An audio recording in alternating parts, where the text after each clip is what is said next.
And don't forget, there's an end boggle command if you want to stop that early.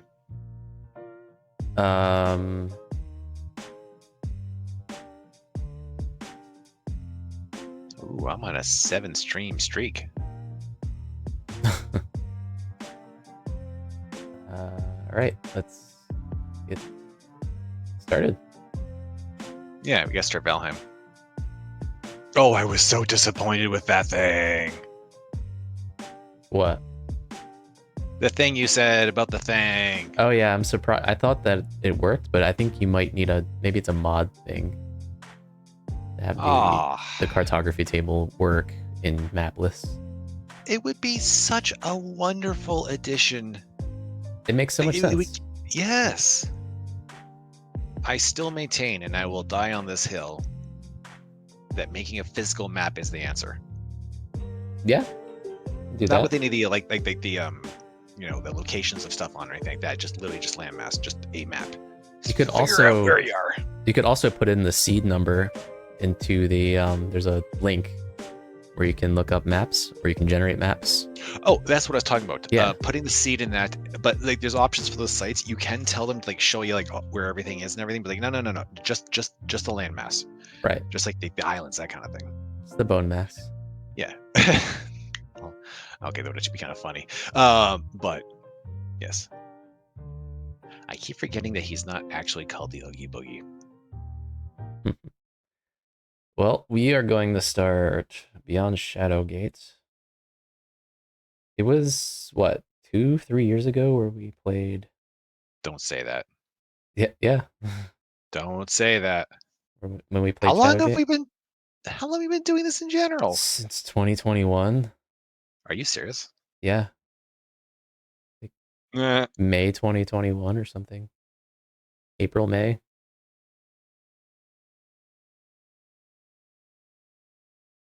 Wow, I'm just looking at this list of games.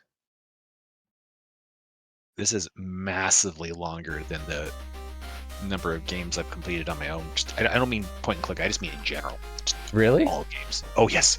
I don't usually, so there's a few different things. One is that I kind of suck at a lot of games, but besides that, I'm a sort of person where like I can enjoy a game and I am done enjoying it. Like I am surprised I bothered beating Skyrim. Oh, I never actually beat Skyrim. You really did not miss on most of the experience. We're getting story. Well, you're getting story. Right, I haven't shared it yet.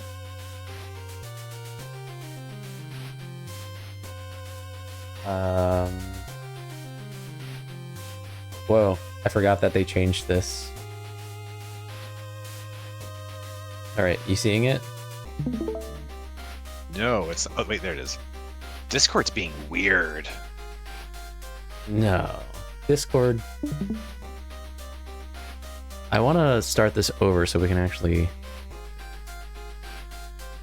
This is not what I was expecting. I'm going to start it over so we can actually read that. Meow? Of course, no, it closes the stream. Cats. Meow. Oh yeah, I closed the stream. I can fix that by throwing it up again. Bleh. 35 years have passed since Jair defeated the Warlock Lord in the caverns beneath Shadowgate. For many summers, the land of Kaltorlin prospered, and the events of Shadowgate began slipping from memory. It slipped from my memory. But evil is stirring, scheming to bring the world to ruin.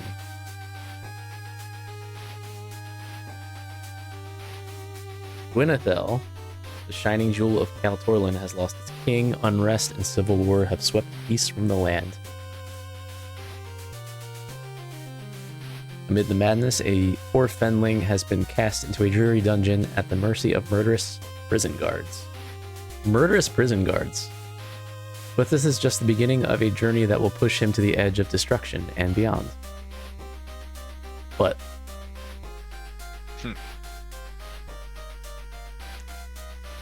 Okay. So... I was not expecting pixel art. I looked up screenshots I wanted to see what the game looked like. I thought I did too. I apparently just never noticed. Maybe it was too small. I think I can resize this window for this game. I don't know how it looks on stream or on your end, but on my end, this looks and sounds amazing. Yeah, it's good.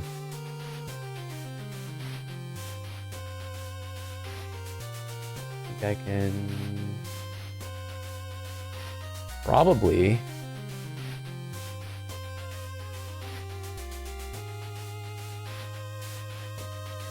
how much let's put this back. Center. At some point, we should also start bingo. It's already started. Oh. Or is it? Wow. Maybe not. Maybe it isn't. I thought I did, but maybe I didn't. I'll reload the page. See? I probably didn't. I think not. What I did is I stopped the old bingo, but I didn't start the new one. Yeah.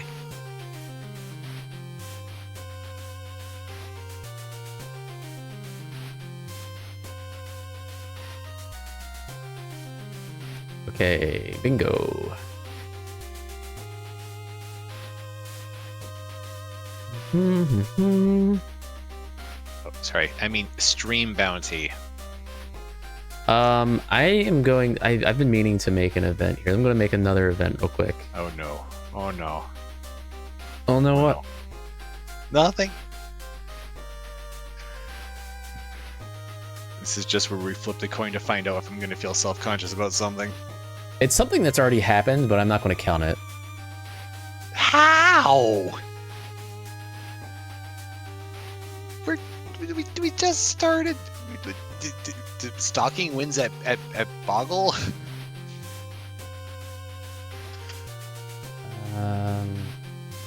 Wow, this is all way different. Like the interface? Yeah.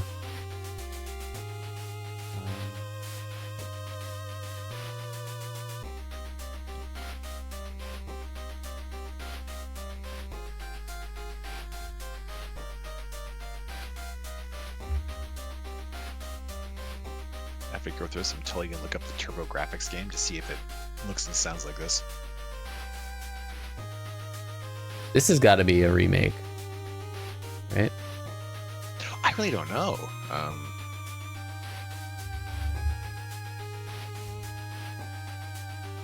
There we go. That is good. Let me start it up.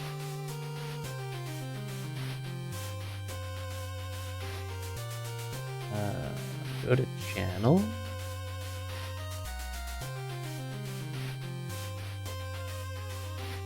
Loop, loop. 84 events.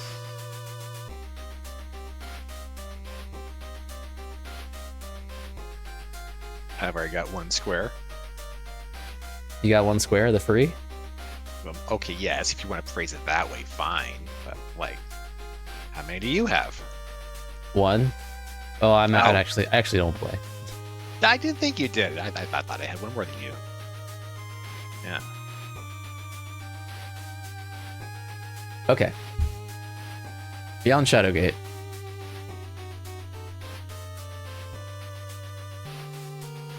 New game.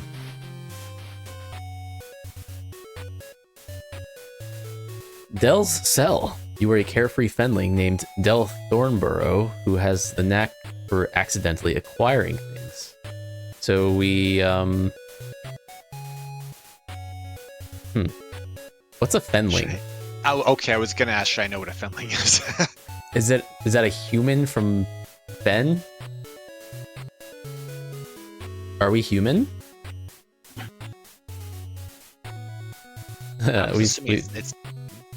We've got a farting. Yes, that's definitely what that says. You have been accused unjustly in your mind of stealing a small trinket from the hand of the Duchess of Trehelm. The Duke didn't seem to understand that you were merely safekeeping bauble for the Duchess against the riffraff and lowlifes that are commonly found in the capital city of Gwynenthel. Unceremoniously dumped in this dark cell, you wonder at your fate and at the horrible luck that deprived you of a fair trial. Hoarse from shouting and bored beyond the limits of even the most tolerant fenling, you realize you might as well focus on escaping. Okay, so this looks similar but different. Sorry? Here's what tab and space do. Tab does this. Oh. Oh. Space does this. Oh. Why do you ask? Oh, just because I saw that it said tab and space at the time. It looked like something ought to flip out. It's like, what the heck would flip out? Like, that's pretty good. Maybe I should, Oh. Yeah, that's cut off, right?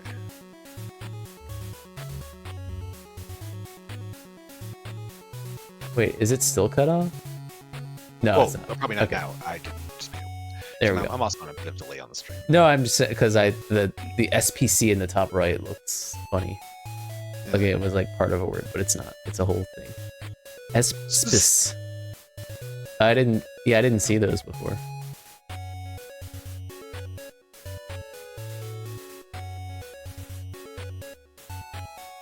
Not that they're all that important, but it is fun to see the side art.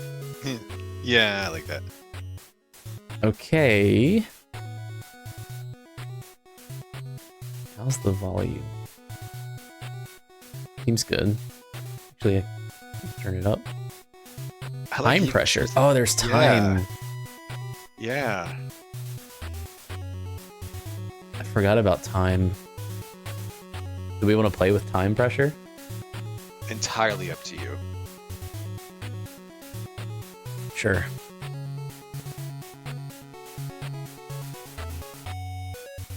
Time is measured by moves. Is that right? I think it's like an Eric Dan Ready approach. Mm-hmm. These are sturdy iron chains designed to hold the strongest human in place without fail. Good thing we're fenling, not a human.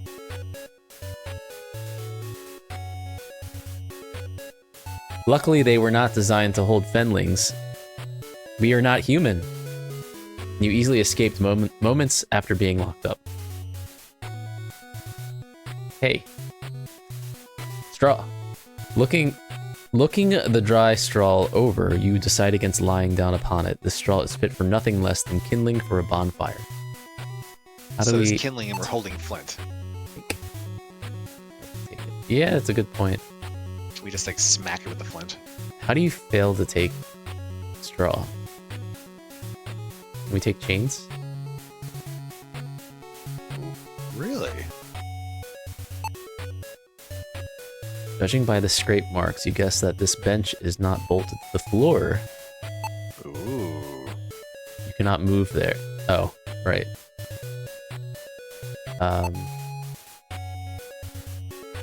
You cannot take it.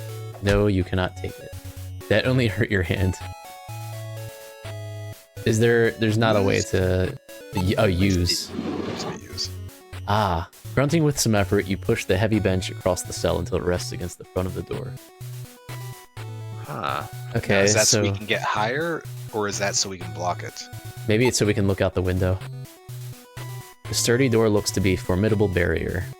You should know because you kicked at it for a good 5 minutes after they threw you in here. What if we use this again? The bench now sits in front of the door. Despite its new location, the view from the bench has not improved. Oh really? We can't like get up on it? Huh. Well, do you want me to light this? Kinda. Let me try using this real quick.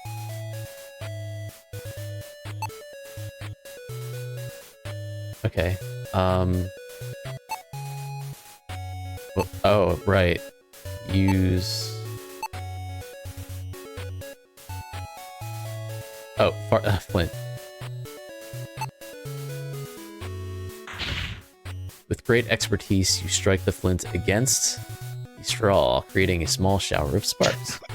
That is definitely a lot of expertise. Despite your effort, none take hold and a flame does not yet appear.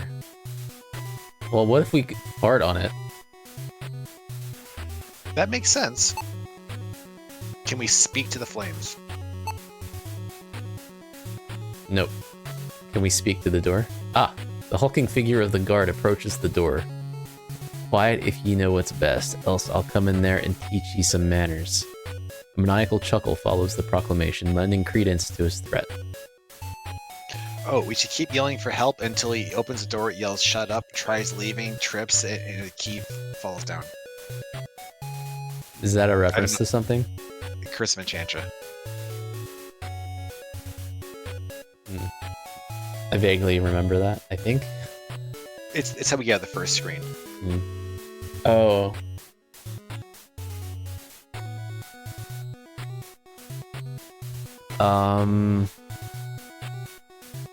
What if we use the flint again? Oh. Strike the flint, creating another shower of sparks that land upon the straw. You jump with glee as the straw slowly starts to burn. I would not have considered doing it again. You seriously had to do it 3 times. Yep. Smelling the smoke, the guard comes rushing to the cell. Do you want to call it? Yeah, I'll call it a second. I just want to see him trip. You hear keys jangling as he releases the lock and pulls the door open. In his haste to rip your head from your shoulders, he fails to notice the bench. You can't help but smile at the astonished look on his face before he takes a rather ungraceful dive and drops his key ring in the process. I'm pretty sure that the door opens inwards, but whatever. Well, this one opened outward. Well, I don't. Well, think I guess we did see the hinge. Yeah. Yeah. You pick up the jailer's keys. Oh, maybe we should have checked his body. This would be the door situation, correct? Yeah. You lithely jump over the bench as you exit the cell. Realizing you are still in a dungeon, you stifle your excitement and keep your eyes open for danger. Knowing that the door to your cell is still open, you wonder if that guard could still be a threat. Oh, there he is. With a speed that belies his massive size, the jailer lurches out of the cell and grabs you, his giant hands lifting your body high into the air. You'll pay for ye trickery, he bellows as he slams your head against the wall and drops you to the ground. You feel your body lifted into the air a second time as you mercifully pass out into oblivion. Okay, death number 1. Wow.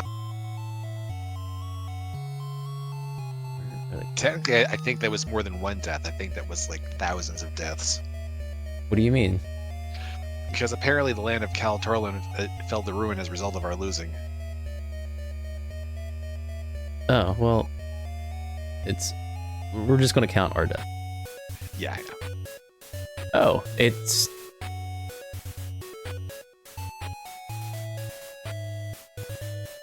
Okay, can we... He's... Sorry, what'd you say? Oh, I was going to ask if it just continued us, but yeah. I wanted to see if we could lock him in there. Yeah. That's why I tried to turn around. Can we close... There. You quickly close the cell door and smile as you hear the lock slide into place. That takes care of that brute, you think? An ephemeral creature appears before you. It speaks. Hee, look at you, Del. What an interesting thing you are. I foresaw you rotting in that cell forever. And yet here you are, defying your fate. This could be such fun. I believe our journeys follow a similar path. So I will join you for now. Much danger lies ahead, and I will give you advice should it please me. Adventure awaits, and I find this dungeon quite tiresome, so let's go. Yeah, it was a little too... Hey, listen. Okay. Do we need to worry about saving? That's a good question.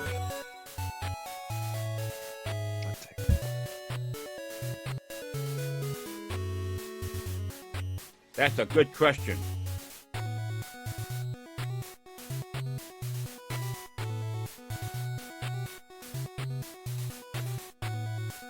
Okay, let's... Look, even standing on your toes, you can't see out the window. What if we... Can we turn around and look at the door? Okay, never mind.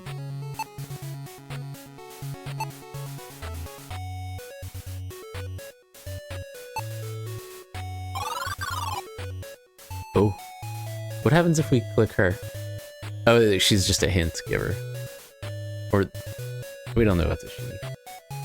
Blue, it's a blue thing. Stay out of sight of the guards, follow their patrol, but remain far behind.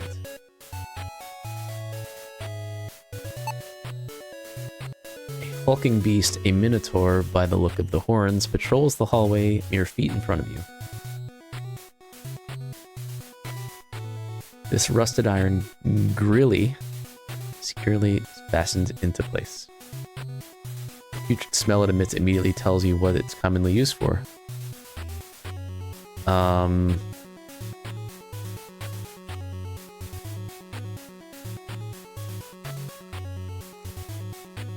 Stained locked door.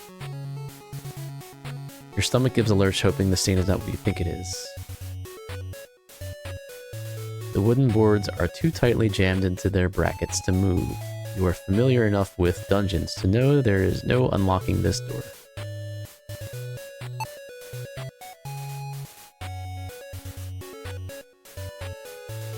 As you investigate the locked cell door, you notice it is stained. Yeah.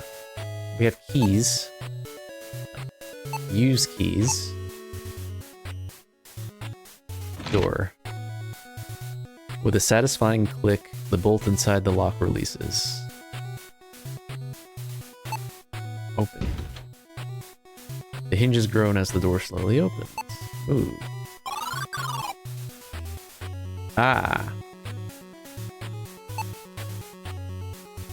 A dried stain on the floor around the skeleton matches that of the door. You wonder who this person was that suffered such a horrible fate. Maybe it's just a jam stain. It's a leather strap. Oh, the ominous sound of steps can only be the Minotaur approaching.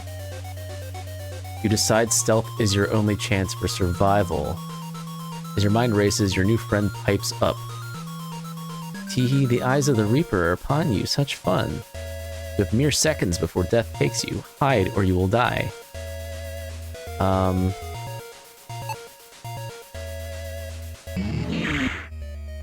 Without warning, the hulking figure of the Minotaur appears and kills you. Before you can utter a sound, an axe tears your body asunder. Mercifully, your death took but a heartbeat. As he beat your heart. Ah.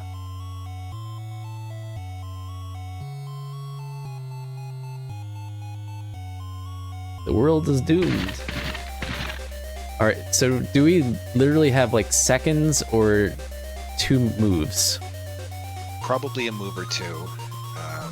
We can just sit here for a little bit to see what happens. Because we get to know this. I sure do like not being turned inside out by a Minotaur. It is actual time. I had a feeling that maybe the red blinking meant that. I don't like that part. Alright.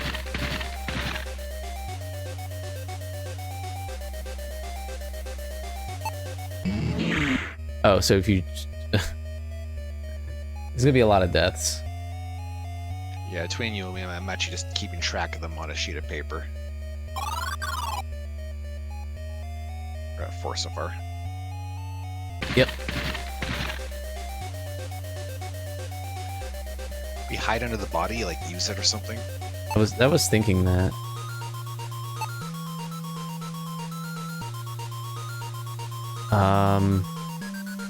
What? There's not much to work with here. So I wonder if we can either hide. So I wonder if we can either click on use in the body, or maybe the strap on the door. Oh, like So to we can't shut the door? Because I mean, well, yeah, I was just gonna say that. I'm assuming we can't close the door. it says stealth. Yeah. So right now, it's not. The time isn't ticking, probably. Because the text. So you could try use on body.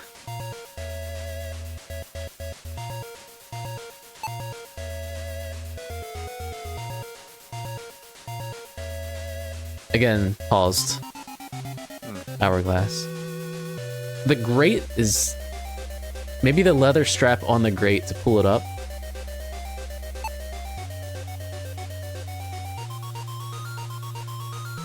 No.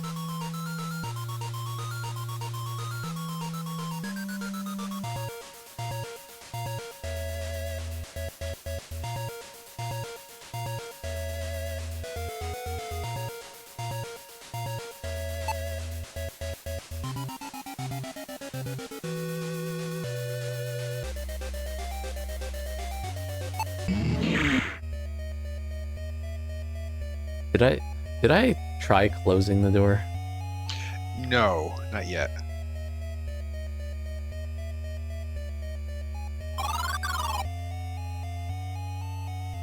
Spaghetti. How is that not an event?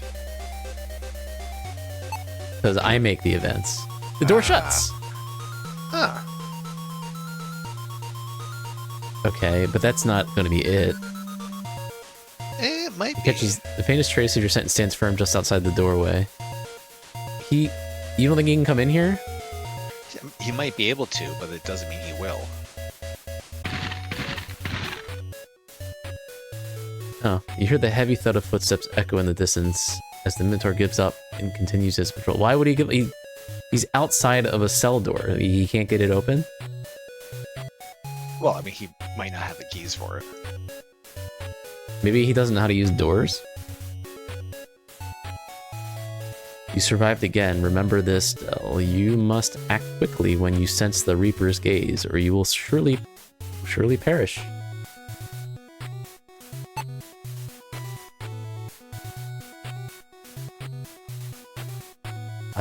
Do we have everything we need here?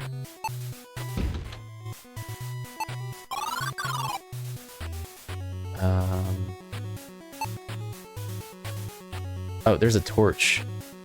Oh, I forgot about the torch mechanic. I wonder if that's going to be a thing here. Probably not. Cannot take it. The flickering light from the torch momentarily mesmerizes you. You are not tall enough to remove the torch from its holder. You don't feel like you need it anyway. Oh, good. Can we open this door? No, I think it's a way of saying that there's other cells, but you can't get to them. For now. Alright, let's... Alright, we gotta use... keys... your...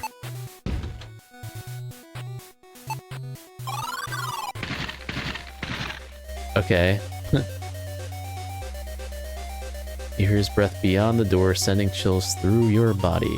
Close the door. The Minotaur continues its patrol. This skeleton has soft stuff on it. I think it's meat. It has meat on it.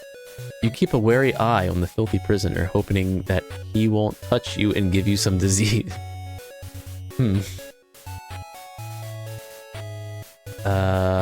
Speak.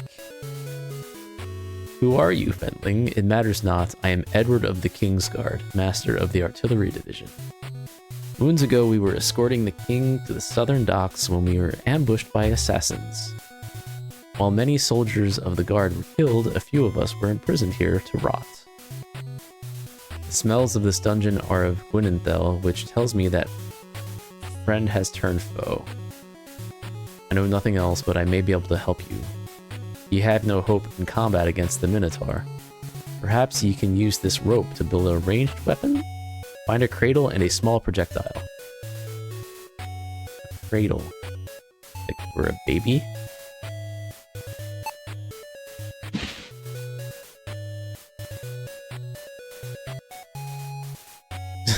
Trying to keep as far away from the malodorous prisoner as possible.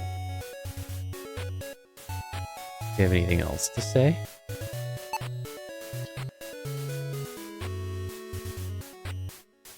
Can we use the keys on them? That's a good idea.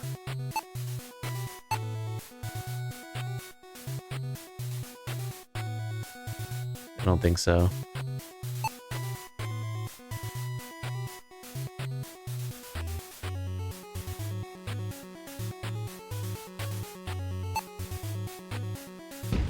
I guess we proceed.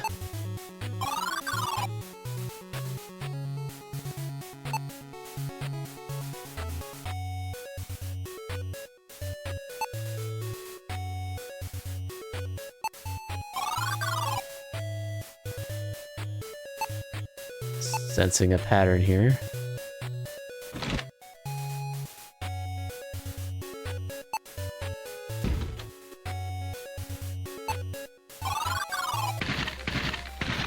Another prisoner.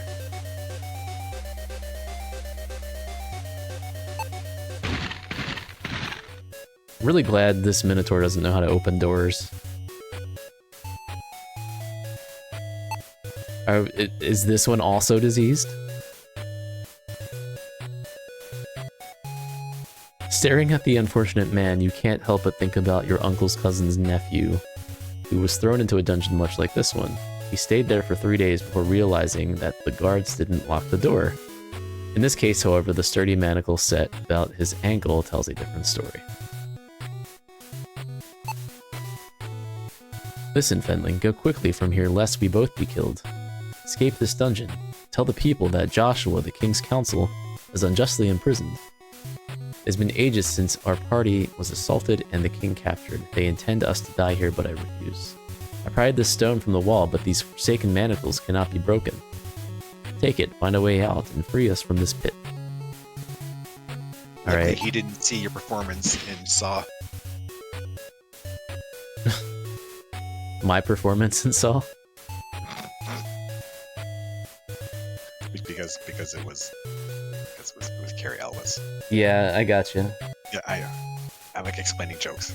It makes them more funny.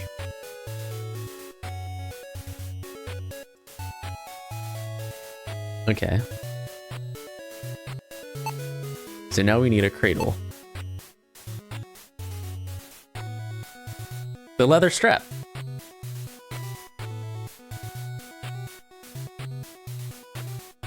Do we like use rope on leather strap? Oh yeah. Oh, that's what they meant by cradle. Yeah. What'd you think they meant? Like a literal like baby cradle? No, I was thinking you're making a slingshot, not a sling. So I thought you were looking for like a branch or a cup or something. Oh.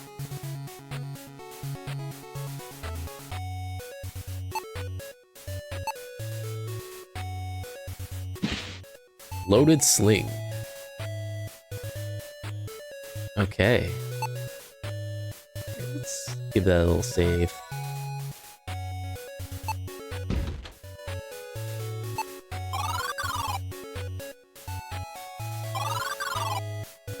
There he is. Taking a smoke break.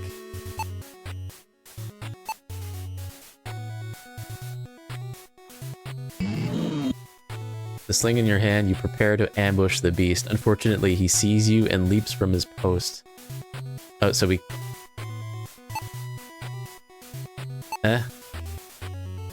That guy. As soon as you start twirling the sling, you feel a magical influence take over your body.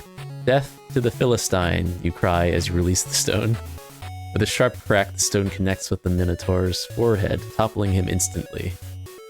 Elated, you resolve to never admit the shot was sheer luck, or explain why you randomly called a 7-foot half-man, half-bull a Philistine. You reach for the axe to finish off the Minotaur. Despite pulling with all your might, you fail to even budge the weapon. You decide to escape quickly before the beast awakens.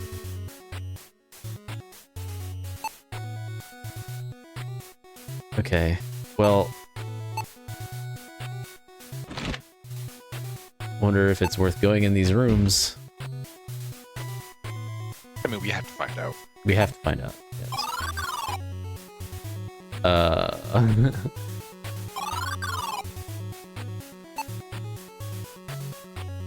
Alright. Keep forgetting to use the keys.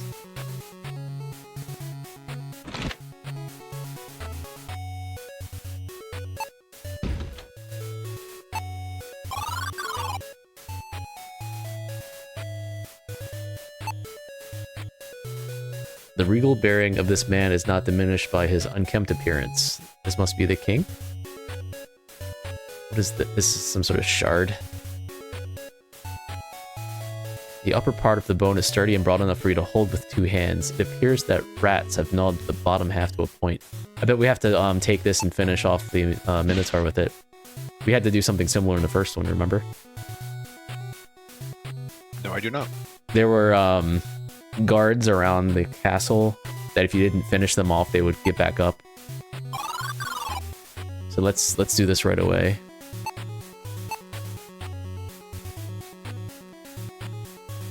Oh. Never mind.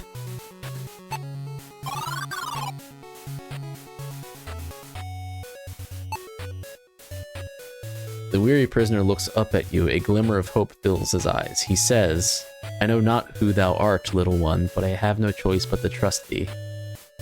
Know that I am King Arande, Lord of Kaltorin, warder of the southern seas, and still do I live. Listen carefully, my wayward friend. Fiends have usurped my castle, imprisoned me and my loyal confidants within this dungeon for reasons unknown.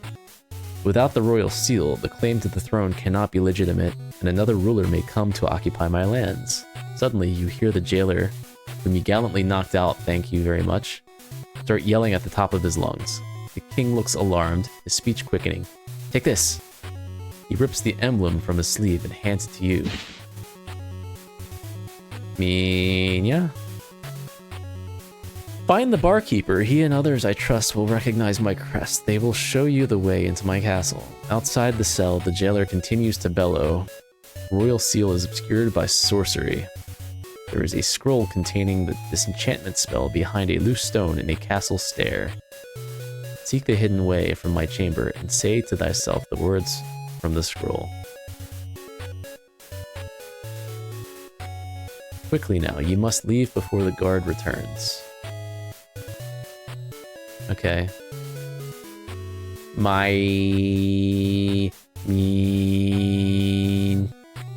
Yeah. Mean it. Oh, he's still down. A castle stair, like this one, is a dungeon stair.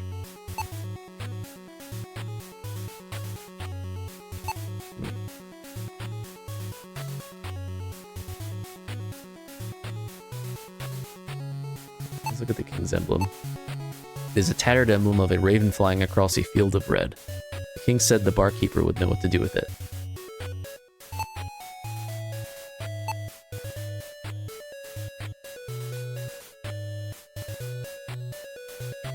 The door is barred. Oh, we have to use the tibia bone to lift the bar, maybe?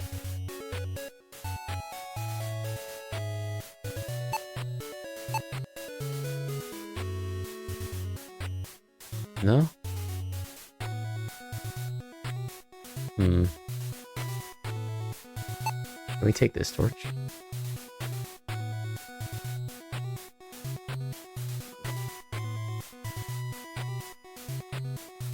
Remember what the king was saying about the stair? Is it supposed to be this stair?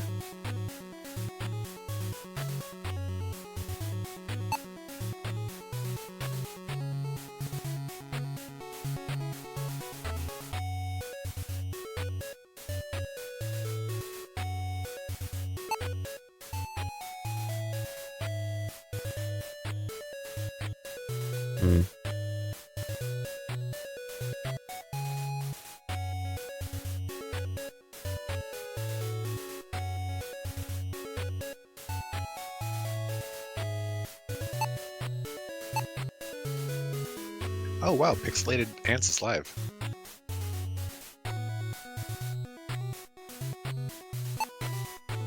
I just got the notification. Oh. should raid him later. Maybe. They're still alive.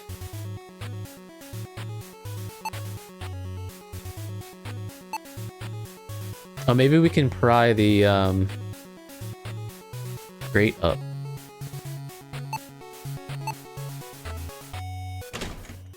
Ah. Oh. The bone has snapped apart.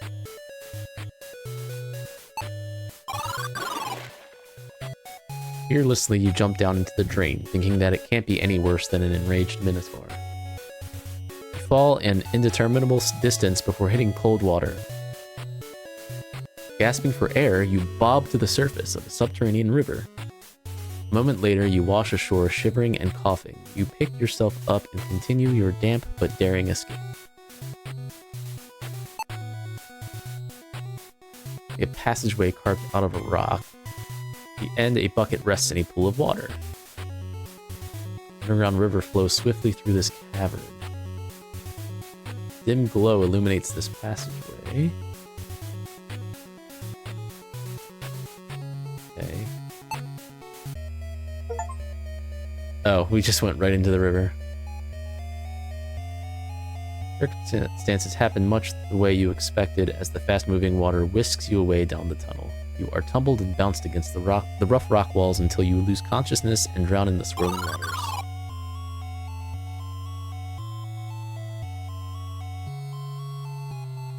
Oh.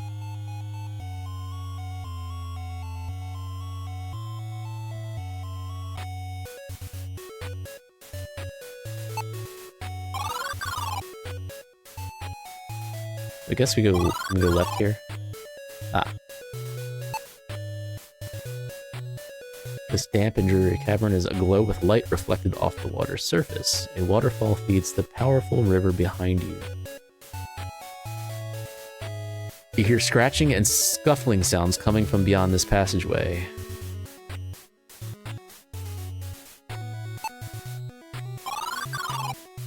Oh! What is that? It's a beast. You have absolutely no idea what this creature is, but it appears to be some sort of mutation straight out of one of your grandfather's famous tales.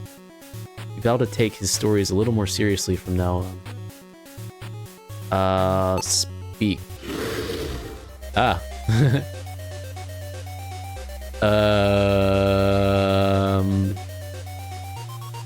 Is that treasure? Is that money? Maybe we can give it a farthing.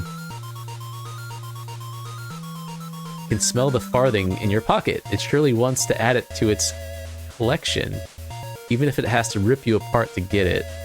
Hello, I like money. He likes money. With a quick lunge, the hulking beast attacks you, ripping out a good-sized portion of your neck. The beast claims its prize, a shiny new Fenling farthing, plucked straight from the cold dead hand of a genuine Fenling. I tried to give it to him. Yeah, I wonder if it's because it was just a little too slow or if it just wouldn't have worked. I think it was the latter. I did it very quickly. Maybe if I try to do it first thing. Like, hello, here you go.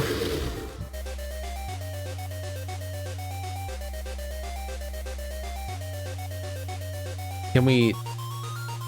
I wonder, is it blind?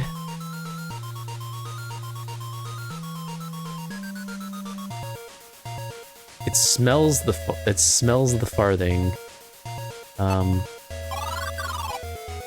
Oh, maybe we can.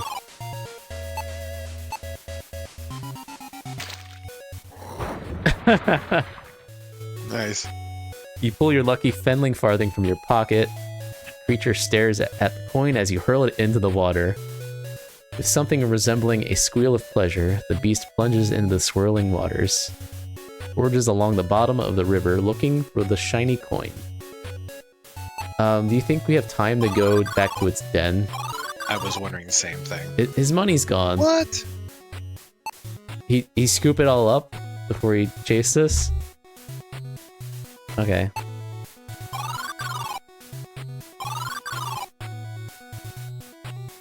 The hop, skip, and a jump, you quickly leap from the beast's back and safely cross the river. Well, this surely is... well, at least it's some sign of civilization. You feel relief as freedom is close at hand. You recognize this as the bucket of a drinking well. Pondering for a moment, you suspect townsfolk used this spot as a wishing well, which explains the various coins collected by that creature. Luckily, your ability to climb far exceeds your swimming prowess. This is your ticket to freedom.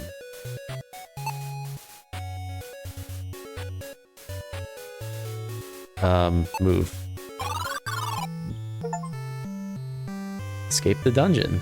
After an exhausting climb, your hand grasps the lip of the well as the rope snaps free and falls below. Panting and hanging on for your life, you grab the stone wall with both hands and clamber over the lip of the well.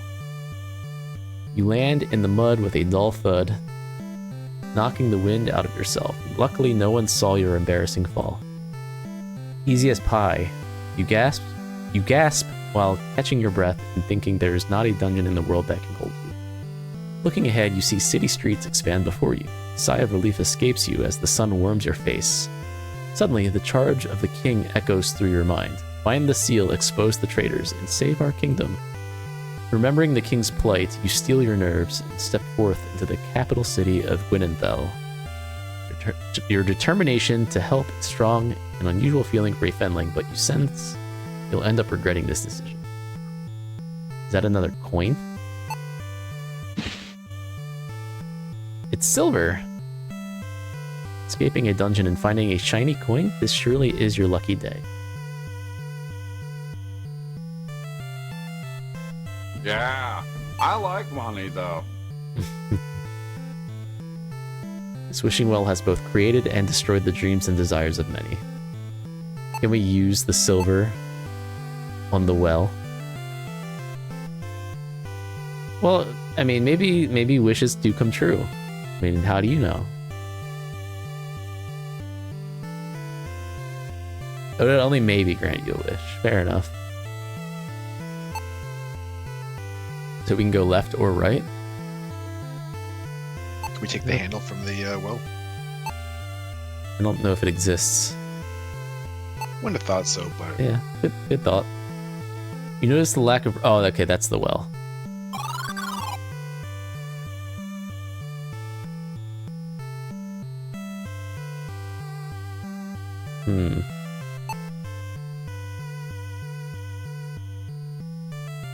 Was this the well? Yeah, that's the well. Hanging sign for a curio shoppy. There's a building with a sign posted for an inn. You notice two signs posted, one with an anvil and another with a weapon.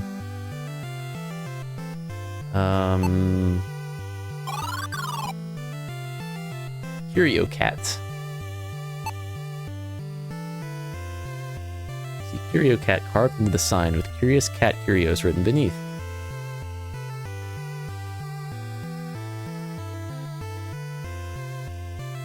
This bench looks old and weather-beaten. We look in the window. This is the storefront of the Curious Cat, a fine name for a curio shoppy indeed. Shoppy. Door swings open. Go in there.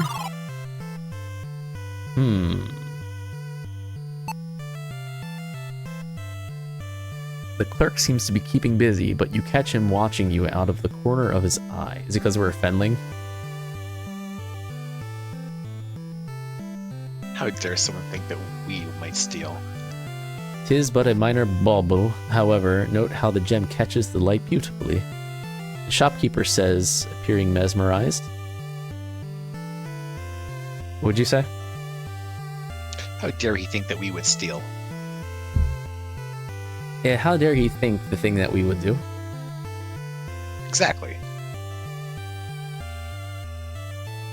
This old chest has the designs of an elven craftsman upon it. Interestingly, it's not a chest but a painted wooden block. And it is why I no longer buy auction lots, he says with an audible sigh. The shopkeeper notices your interest in the bottom shelf of items. Don't bother with those, I don't keep anything of value on that bottom shelf. This item was procured from the late Archmage Zeltorl by a Fenling. He pauses and smiles. Maybe a relative of yours? Oh, that's racist. That scroll is most mysterious. I found it on my floor holding secrets untold. Mostly, I'd feel bad throwing it away. That is a replica of the famed pirate galleon Aurora. I freely admit I lack the patience for crafting such a model. The craftsman who carved this snake from clay must be a master. It is extremely lifelike. Now, I can think of some puzzles that might solve. It was given to the Duchess of Arfat by the legendary dwarven glass craftsman Hammerset. The dwarf made this flask especially for the Duchess to match the color of her eyes. The dwarf in the flask. The dwarf in the flask? Full Metal Alchemist, ignore me. Oh, okay. That water skin is made of hand-stitched lizard skin. The holes make it easier to carry. You can't tell if he's serious or not. When these wind chimes sound, the effect can be very soothing and relaxing. I keep it for my more particular clients. What does that mean?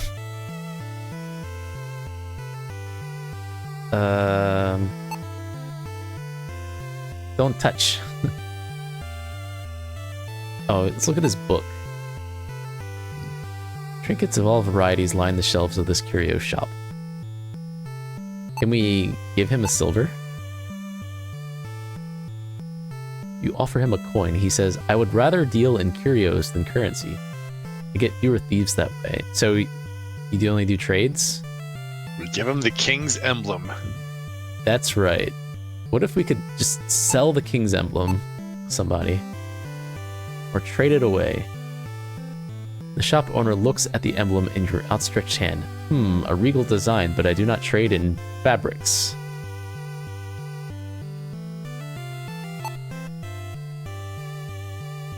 Alright. I guess we'll leave for now.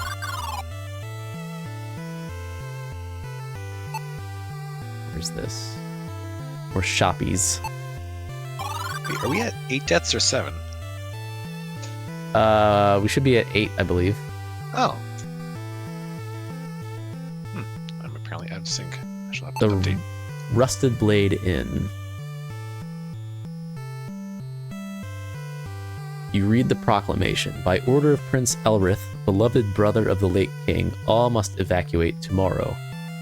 Able-bodied citizens shall be recruited for the immediate defense of their homeland. The late king. Well, maybe he'll show up. Eventually. Entering the inn, you see a stout man staring intensely at a cloaked figure. You walk close enough to hear their words. Call that one Strider. The cloaked figure whispers, See that you place the wares in his bedchamber. No more delays. Either he dies or you do. His piece said, the man in the cloak storms past you, ignoring your presence. Your eyes return to the stout man at the table. His face bright red and hands fidgeting, he stands and dashes for the exit, nearly knocking you over in the process.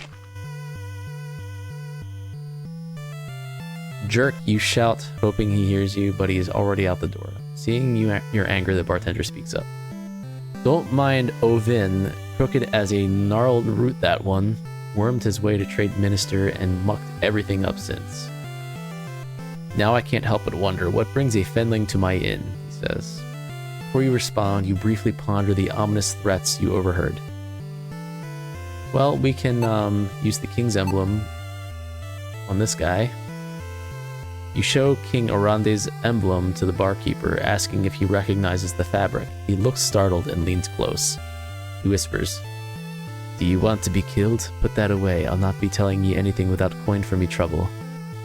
With that, he resumes wiping the bar, ignoring your presence. Alright, let's give him some silver.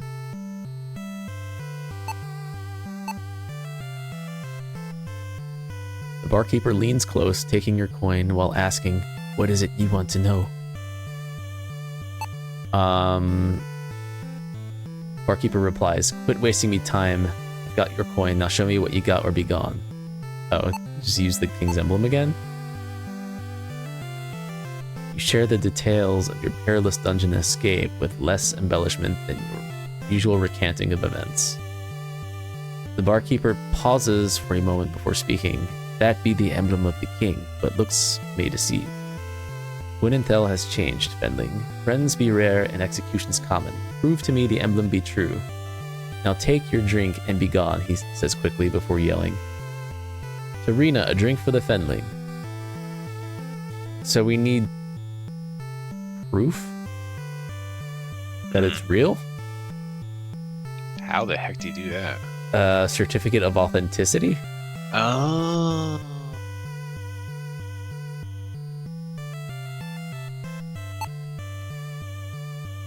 The buxom barmaid gives you a friendly wink as she lifts 2 mugs of ale from the bar. The barmaid smiles at you as you reach for the drink. As you begin to sip the sweet ale, something bumps your lips. Oh. Oh, he was doing a little play. Prove it to be real. Curious be the cat. He knows the truth. Okay, so back to the curio shop?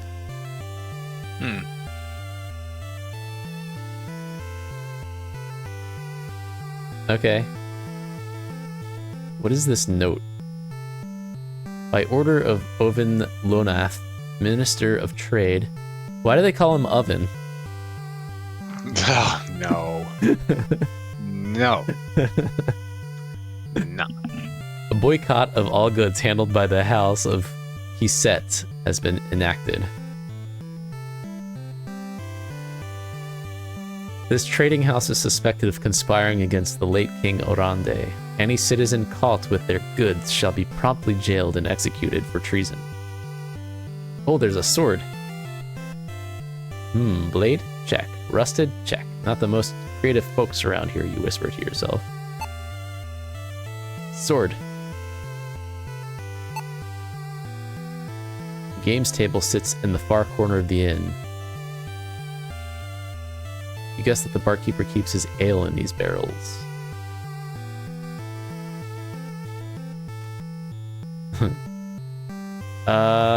I guess we haven't spoken to the barmaid.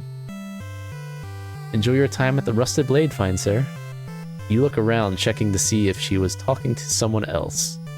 You were just taken aback from being called sir.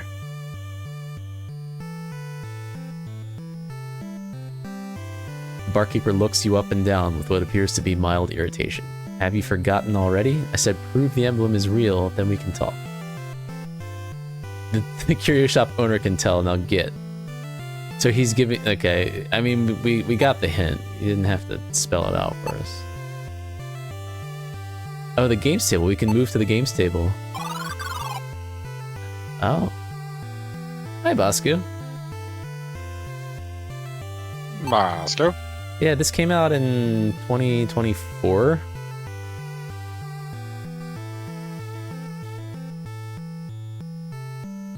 We're guessing it's a remake of a sequel of the first Shadowgate. A guardsman of the city watch is enjoying a cold ale. He's looking at a deck of cards. A rendition of the famous woodland hunter painting commonly found in taverns throughout the land. While the creature varies to match the local forest wildlife, the hunter is always depicted using a bow.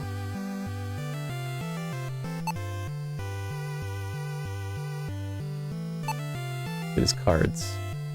Any good inn has a game room, and the Rusted Blade does not disappoint.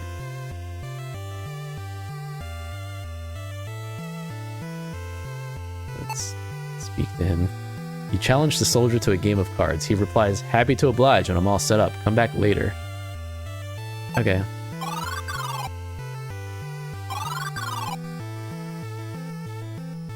I think this is the curios. Yeah.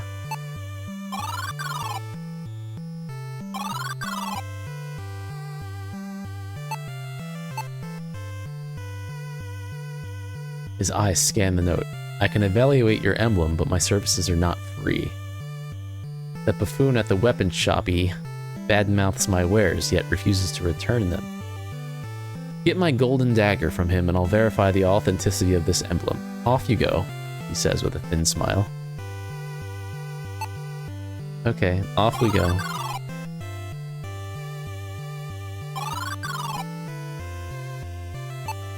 It's this way. Blacksmith. Arms! Where are the legs? They don't need them. Uh, You cannot move. Oh, I didn't mean to move there. I want to look at it. On the sign is a single word. Arms. This must be an arms shop. Barak the Smithy.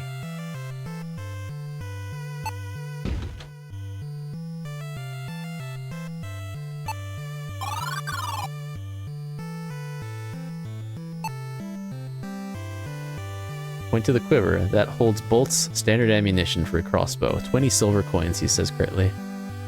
We don't even have one anymore. That is a fine weapon for a fenling. The wood stock is lightweight, but don't be fooled. She packs a punch. It's yours for 1 sapphire, the clerk says with a grin. It's the noblest of weapons. Knights of Kal Torlin are inseparable from their sanctified swords. The clerk stares off to space and recounts the history of the blade. It was handed down through the line of Douglas.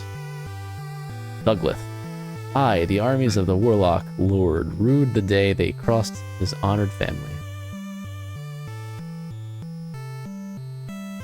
A small arms dealer. That clan stood fearsomely to the last to defend against the invasion. He finishes his story with a hastily wiped tear. This is strictly a practical model with an iron blade and hardwood haft. It's used for the occasional castle storming. Or head lopping, the clerk says with a dreamy smile upon his face.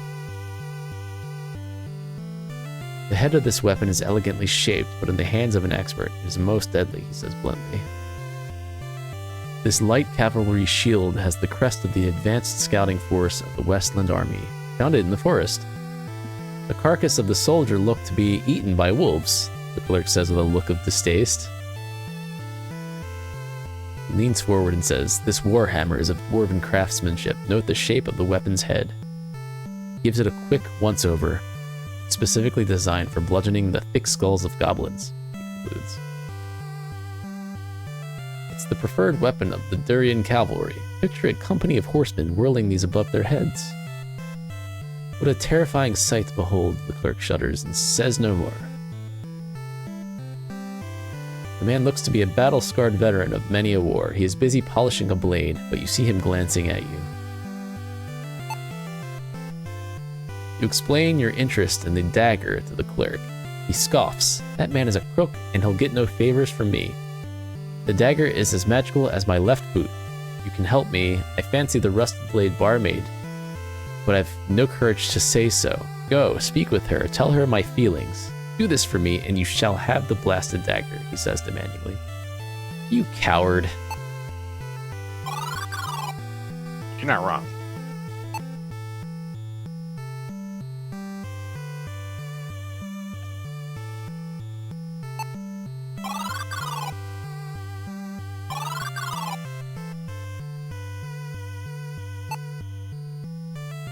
You relay the weapon shop owner's interest in the beautiful lady. Her cheeks blush a bright pink hue. She says, I fancy him too, but I could never be with him without a blessing. I can't leave the inn for hours still. Can you talk to the monk for me and get his favor so I may see my love tonight? Starting to feel a little contrived. What do you think the monk needs? Cookies. Monk and cookies? Okay, first off, boo. No, just cookies from the sugar bowl. Cookies from the sugar bowl. One of these days I'm gonna reference that and it makes sense. That is Cowboy not today. Cowboy hat. I think you have.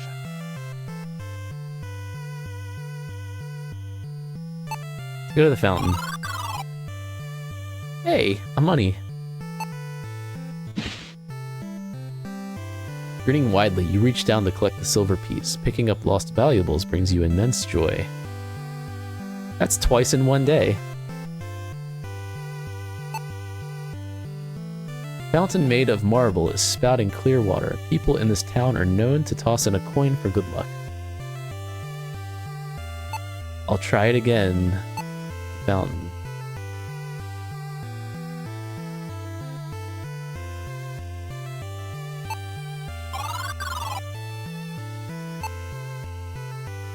Is the front entrance of a stone temple.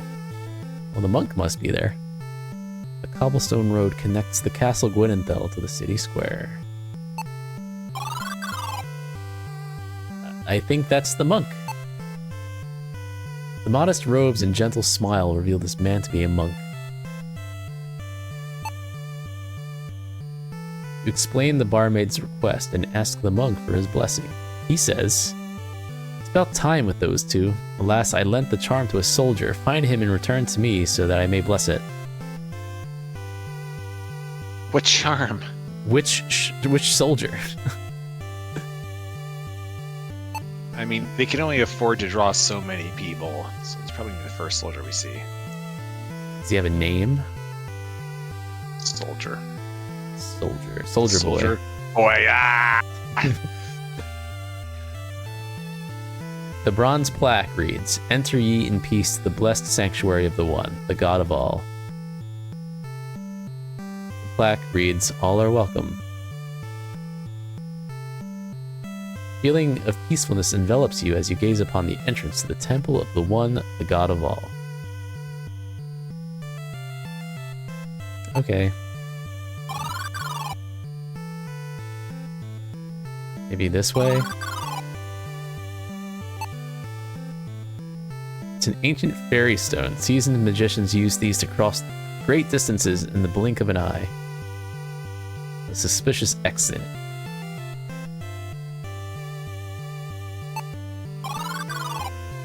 Is it this soldier?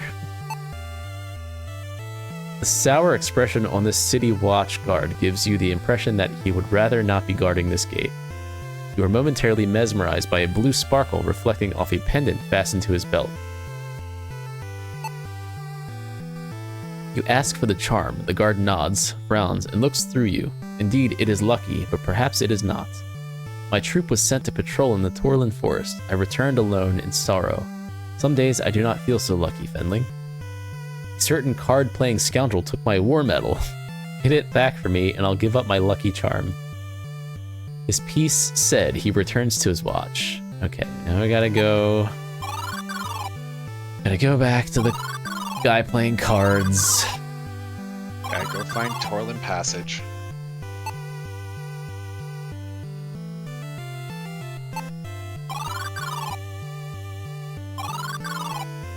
Silly, goofy game.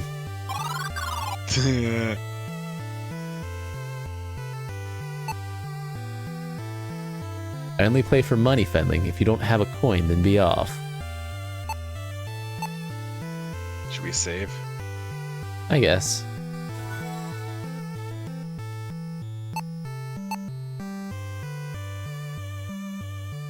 Ah, there's some coin then. Join me, little Fenling. Best me in a fair match, and I'll have a prize for you.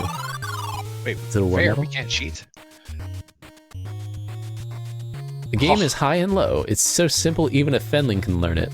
All you do is pick high or pick low. To win, you must guess correctly. The next card in the deck is higher or lower than the card you see now. You pick low and your card is lower than the one on the table, then you win. If your card is higher, then you lose. Win 5 hands in a row, and I'll give you a genuine shiny war medal I got from the last fool who tried to best me. Let's quit yammering and play. Wait, so we have to guess if ours is higher or lower?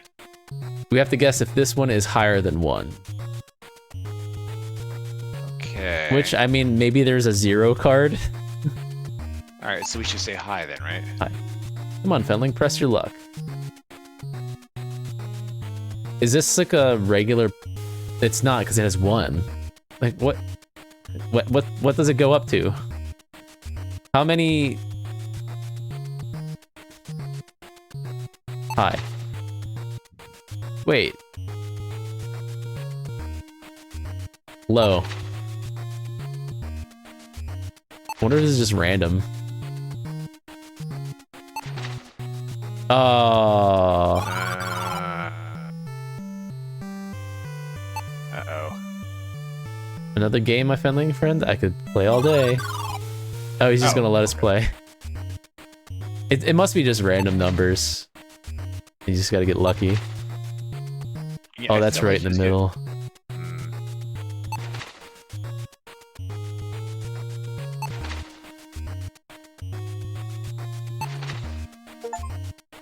Hey, we did it. For some reason, I thought that was an S. Like, what is S? Nick. Okay, so it really was just a game of luck. And skill. And skill. A game of luck and skill. What is that from? I'm not aware of. Sounds like something. I think it's just poker.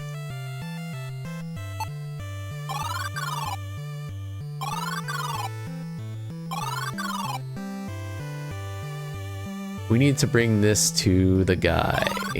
Monk. No, to the soldier. Soldier boy. Right.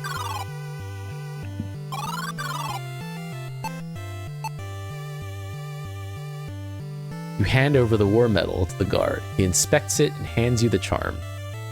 I hope you fare better with it than I, he says with a somber tone as he resumes his duty. They're always after me, luck charm. The guard scowls at you. Apparently he is not one for idle chit-chat. You muttered under your breath.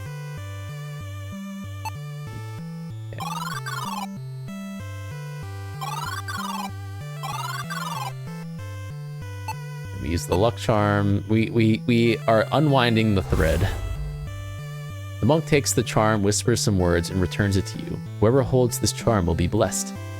May you be at peace, Fenley. Could we just like use the charm ourselves? This deep blue gem has been blessed by the town monk at the request of the barmaid.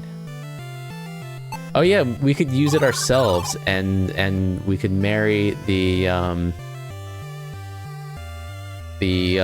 weapon guy, and then he would just give us the blade. Well, I don't know how strong his blessing is. I'm wondering if we can just be like, hey, everyone should go rescue the king. He's literally just downstairs.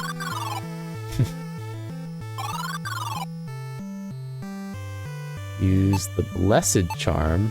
They're always after me, blessed charm. The barmaid smiles widely as you hand over the charm. You did it! Give this to my love and tell him to meet me. Thank you. She kisses your cheek, then quickly returns to her work, leaving your heart fluttering. I think she's into us. Do we steal her hairpin that we're definitely not going to use to pick a lock?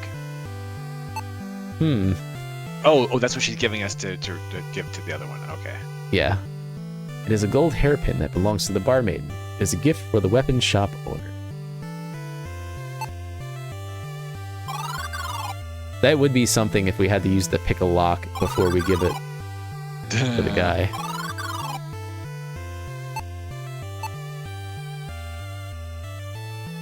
The clerk's face erupts into a smile as he recognizes the hairpin. He shouts, "She does love me."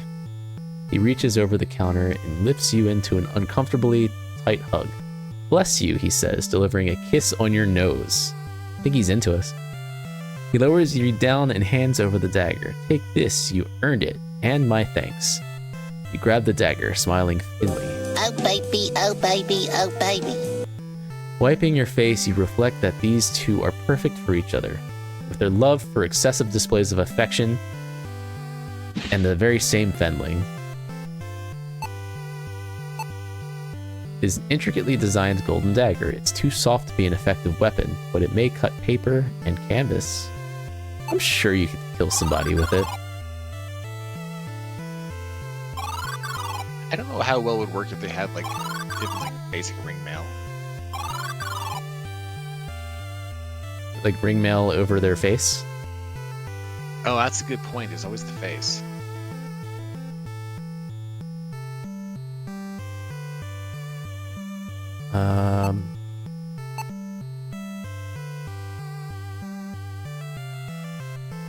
Excellent. Thank you for getting me this fine object. I am glad to have it back. However, this is a shop after all. If you're interested, I will part with this dagger for 1 gold coin.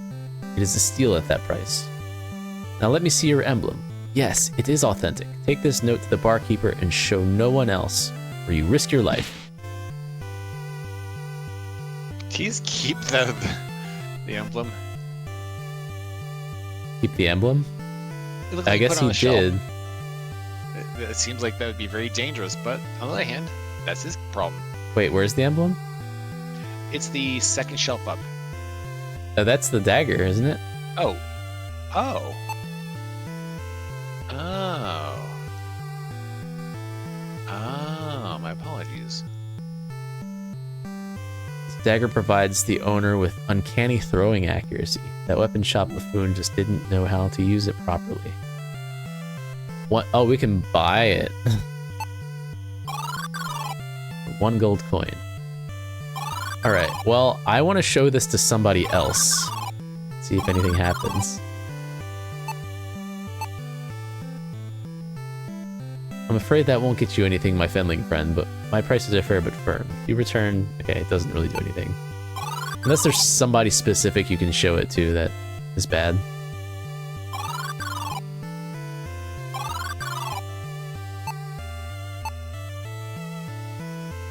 The barkeeper reads the note. Ye be telling the truth. Our king lives. Go to the smithy and repeat to him. Prevail. Quickly, Fenling. Take this key and go. Alright, to the smithy.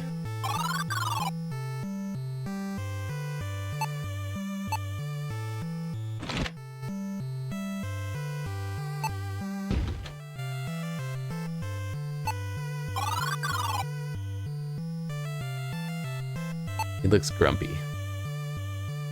A large, muscular man, dirtied by soot and glistening with sweat, stands before you with an expectant look.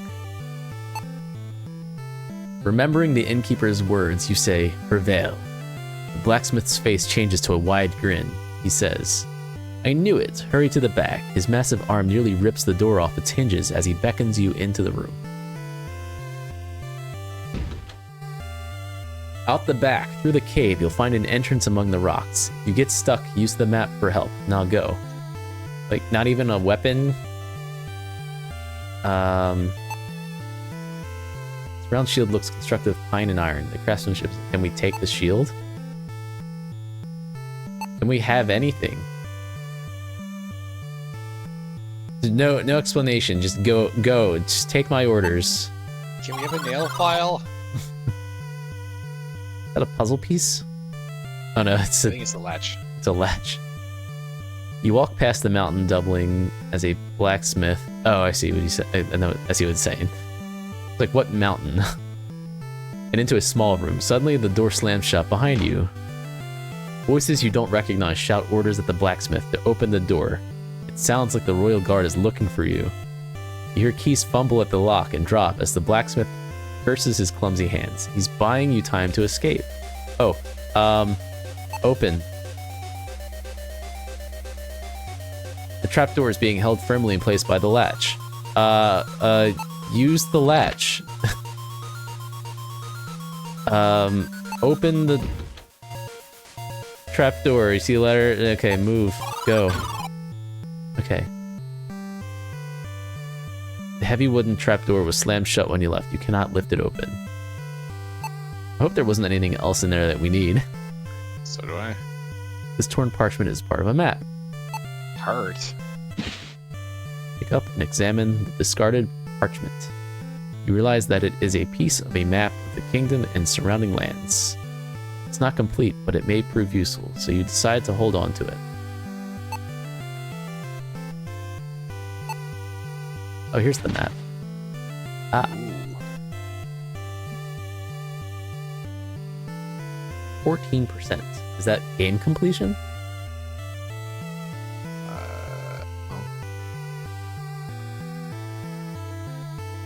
Okay, so I'm guessing we went out here. Or maybe we're out here?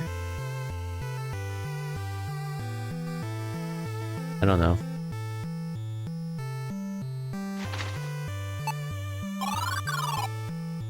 As you exit the cave, you see a makeshift camp flying the banner of Lord Jer built along the outskirts of the city walls. From the size of the camp, you guess Jer must have over 50,000 troops ready to lay siege to Gwynenthel. You must hurry.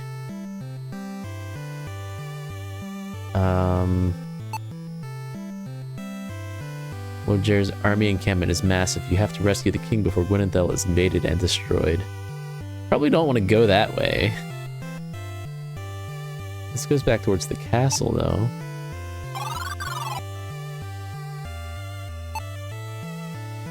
A large stone slab sits loosely in the wall. Can we... What's that on the floor? Oh. Ah. You hear the cranking sound of machinery. Suddenly, several spikes explode upward from beneath. Is that what you're talking about? Yeah. I didn't see it. Your body is pierced in multiple places.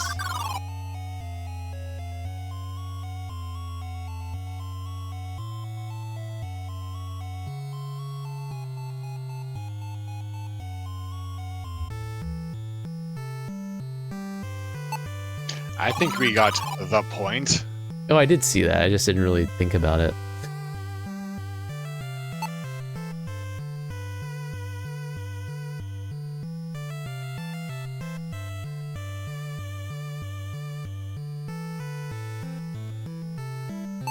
Alright then.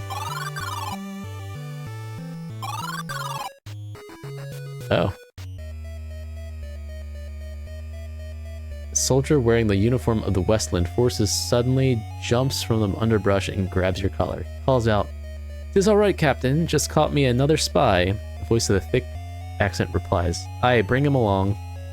Before you can correct their mistake, you are clubbed unconscious. You wake up just in time to be beheaded.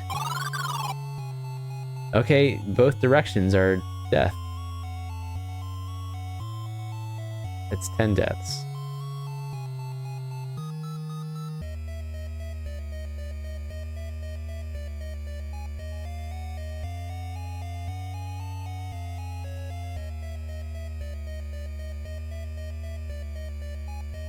Evil.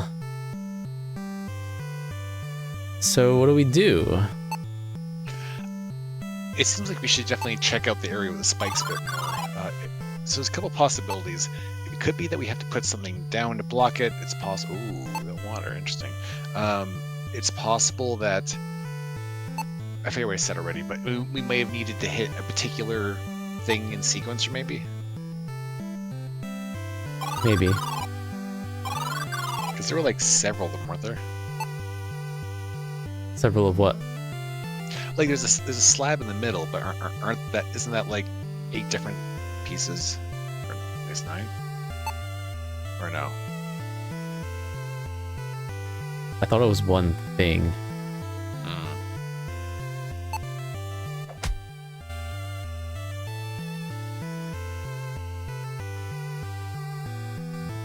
When we had our sling, we could fling something into it to press it.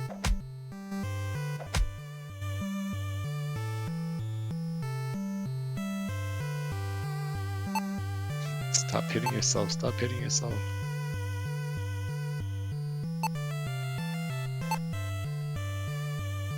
We have one item and 3 screens. And one of the... Wait, 4 screens, one of them kills us immediately.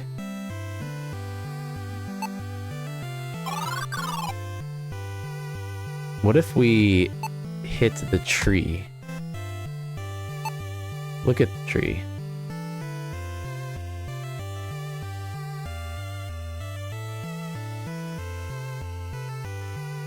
Did we miss something, maybe? That's a good question.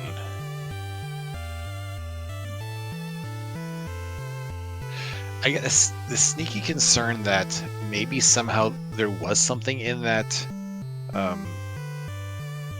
room right before we descended.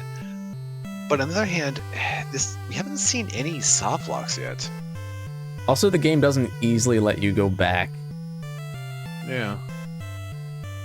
But more specifically, it undoes things when it thinks you need to go back, but only undoes a little bit. Yeah. So, yeah, there's no chance to do anything on this screen, so it can't be there.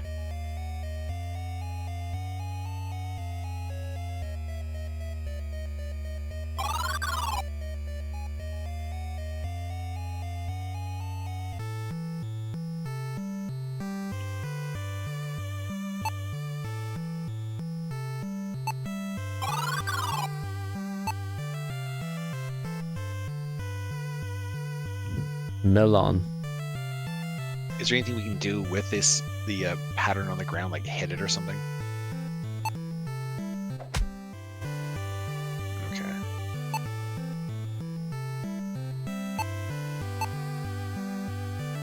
You're probably right about them all being the same thing, but is it possible that the rays or petals, or whatever we call them, are actually a separate thing from the middle?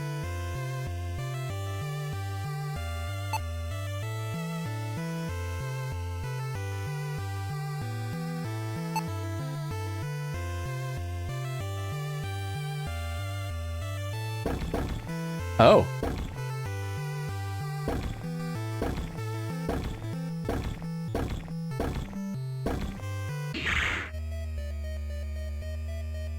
So, there must be some design somewhere we have to find.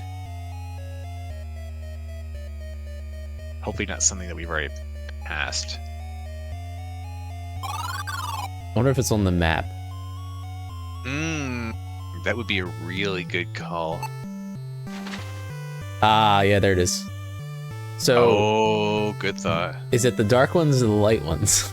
I assume you press the dark ones. Press the dark ones? Okay, the top three. Although you do have to press the middle.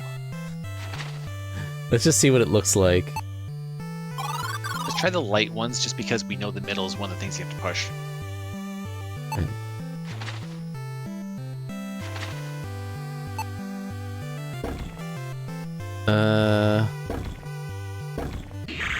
No, it's the opposite. Alright. You so just want to die again. Well, no, it really doesn't make sense, because it... anyways.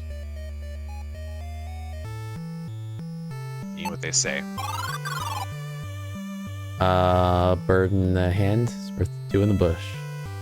Oh, that's what they say. I've been waiting to find out.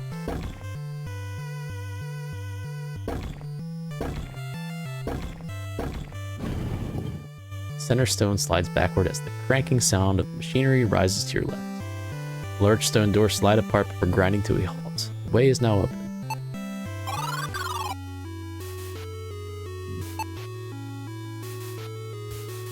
Dina? What you expected did not happen. How does it know what you expected? Well, if we're clicking, we expect something to happen. Oh, I love the...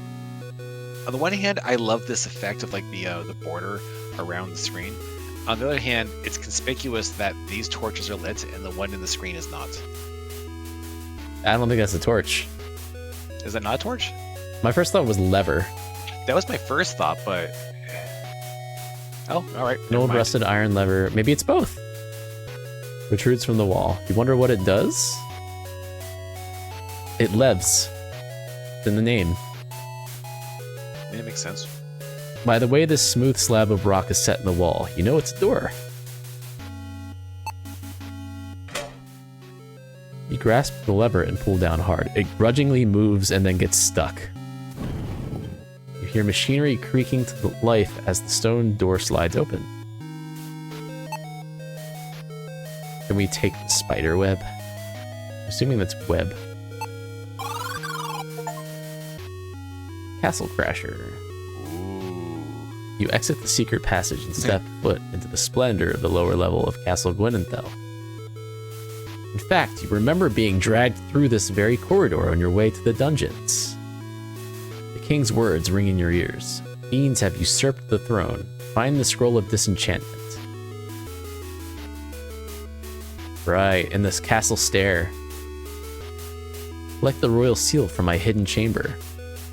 Hear the shuffling of armored guards down the hall. You decide to keep a low profile. Well, Fenlings are short, so we're good at low profiles. This tapestry is elegantly woven, depicting a chillingly realistic demon. The lower edge hangs above the floor, revealing an opening. Stone quarter stretches ahead. Also, the lower levels continue on through this archway. Let's... Obligatory seeing Dean's name once again makes me want to play Ultima. I always point that out.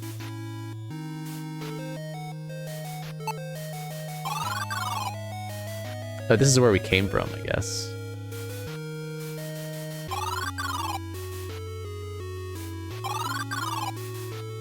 A book. A guest book for visiting nobles and diplomats sits atop a luxurious desk. There have been no visitors for months. Seizing the opportunity, you write Del Thornborough on the page in big letters. Very big letters. Steal the pen. An opulent quill and inkwell accompany guest book. There's no mistaking this as the royal crest of Gwynenthel. The inkwell is attached firmly to the desk. Quill fever is universal. You must, you muse to yourself.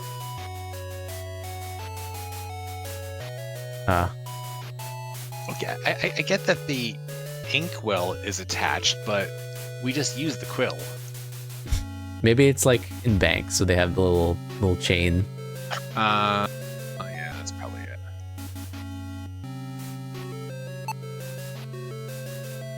See a heavily barred door and smell the fragrance of a pleasant meal.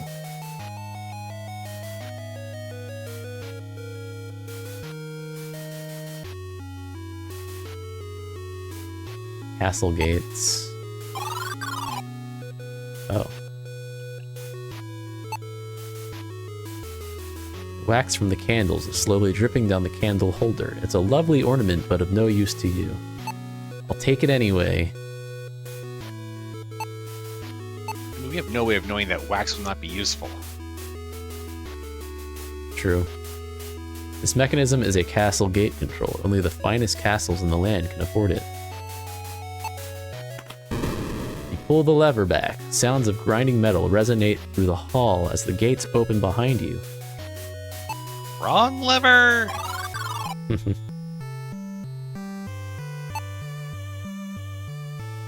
Oh, so this is back to the city. So we can go back to the city. Is Ah, there an X on that rock? yeah, that's the one that's like a portal stone.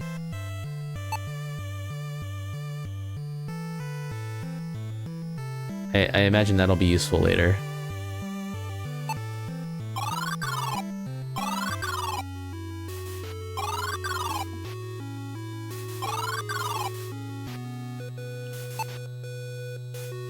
This door has a heavy wooden bar across the dungeon.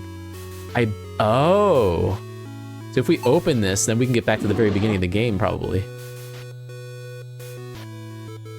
Surprisingly, the plank slides away easily. Lighter than it looks. For I'm stronger, you say, pleased with your work. So if we go in here...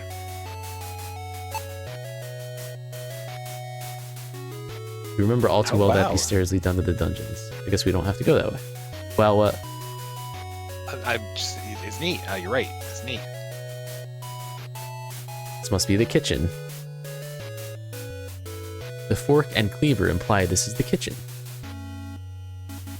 The door, however, is locked. I guess the jailer keys won't work on it. Isn't it the food prison? The food prison.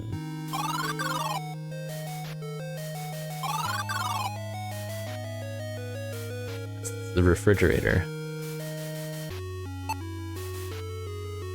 Decorative suits of Gwynenthelian knights' armor line the grand hall. You look warily, wondering should you walk too close, would its halberd come crashing down on you? Probably. There's only one way to find out. Yeah. Your feet will not take you there. What? You are unable to move. Why? Is it locked or something? The large double doors are made of stout oak wood and held in place by large iron hinges. They are shut tight and impenetrable. Okay, we can't penetrate them. Oh, hey! You clumsily bump the armor, causing the halberd to topple over directly into the side of your skull. Oh, I thought we did a good thing. Mm.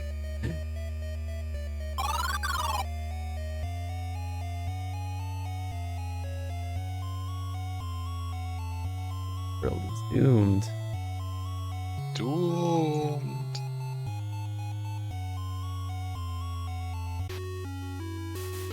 Alright, let's go upstairs, I guess. By the way, what is that red thing in the book? I imagine it's one of those tassels that keeps the place, the bookmark. Yeah.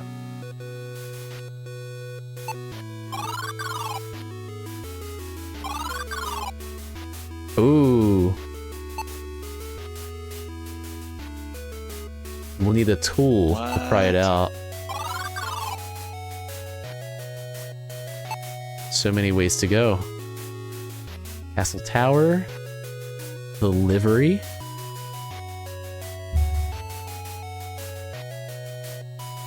Is that where they keep the alcohol?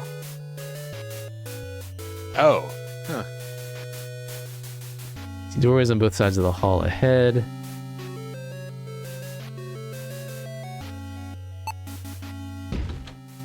Let's go in the livery. Is that a robe? It's the livery of a Westland servant. You can tell because it has the crest of the High Lord Jer upon its front. You find it strange that it is in this castle. Looking it over closely, you notice the pocket is clasped. Ooh. Take the servant's uniform. Can we open it?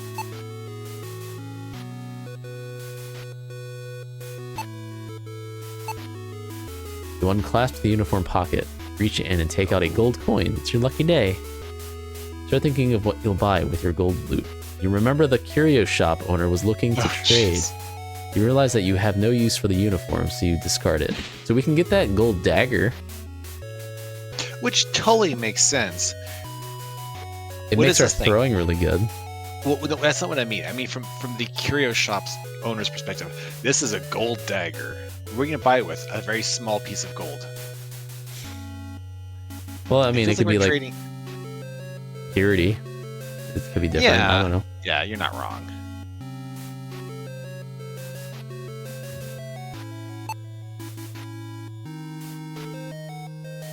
Oh, the gold dagger is used to pry the rock out, probably. Maybe. Though he did say something about throwing. Yeah. I don't know what that was all about. A handsome specimen of a royal stag with long branched antlers is mounted proudly on the wall. Maybe the antlers.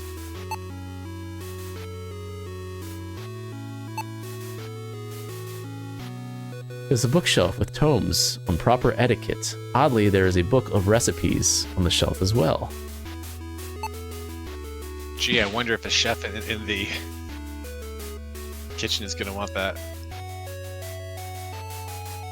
It's a cookbook. Oh, we found a key inside. Oh, it's probably for the kitchen. Oh, he discarded the book, so. It's a cookie. We got a cookie. Okay, I want to boo you, but it's not bad. The upholstery of this chair is modest but comfortable. Let's take a seat.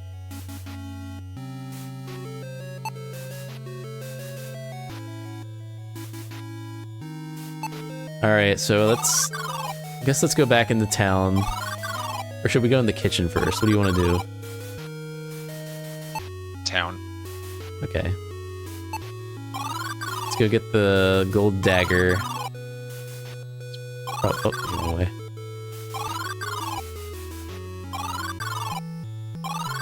Backing out, backing out.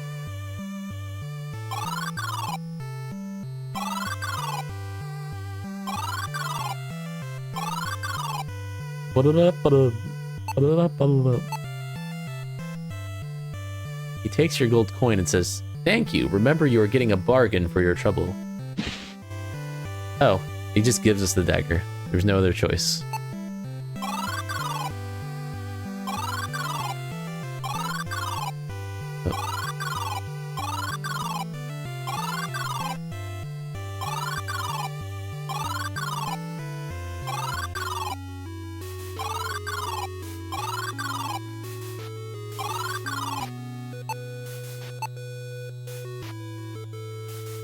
Oh, it doesn't work.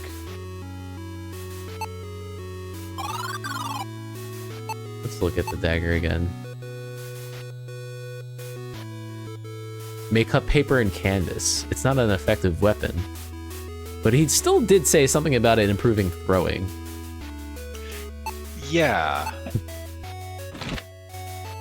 I wonder if we're gonna be like throwing it at like a ship's sail or something. Hey, cheese. Slice of garlic rum cheese. It tastes as good as it smells offensive. No, I want some garlic rum cheese.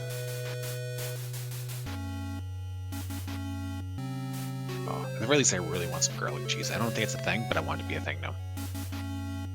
Some garlic cheese? Yeah, I mean, wouldn't that be great? Sure. It has a freshly baked look and smell to it.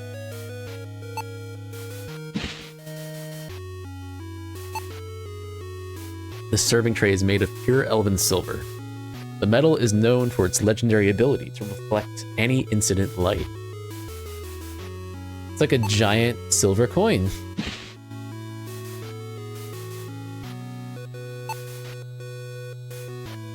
Iron cauldron hangs above the hearth. The mouth-watering aroma of venison stew escapes from beneath the lid. Several metal stew pots hang on the wall. You never were one for cooking. Eating, on the other hand, you do quite well.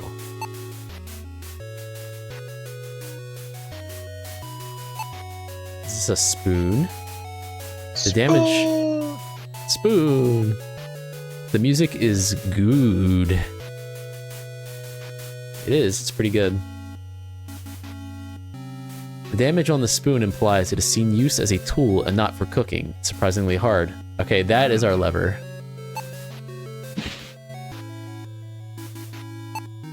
That hurts someone's poop spoon.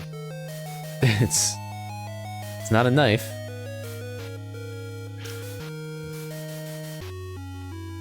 Stab it. Stab it. Stab the flour. Spoon! Floor. Wait, did Dean actually do like 20 O's? Probably. I bet he did. It looks like about 20. 1, 2, 3, 4, 5, 6, 7, 8, 9, 10, 11, 12, Yes. 13, 14, 15, 16, 17, 18, 19, 20. Like, you can just count by looking at it? I can never do that. I used my cursor.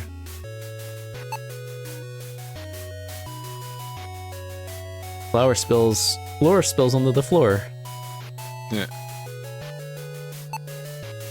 That flour is kind of yellow. Oh, we got an empty sack.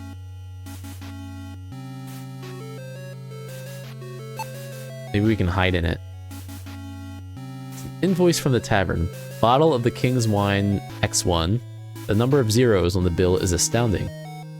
It looks like the bill has been paid in full and the wine is ready to be picked up. Oh, we can go get some wine. Can we take that receipt? Yep. So we could have saved some moves by doing that. We can eat any of the food from the pot using that spoon, right? Oh, did I not take... I didn't take the spoon. Did you not take a spoon? I thought I did, but I didn't. Oh, wait. What? I think we may switch to goods. Look at your page navigation. It's goods and spells, right? Oh. Oh, there's multiple pages of goods. Okay. You use the spoon on the cauldron. We Alright. burn our mouth and we die.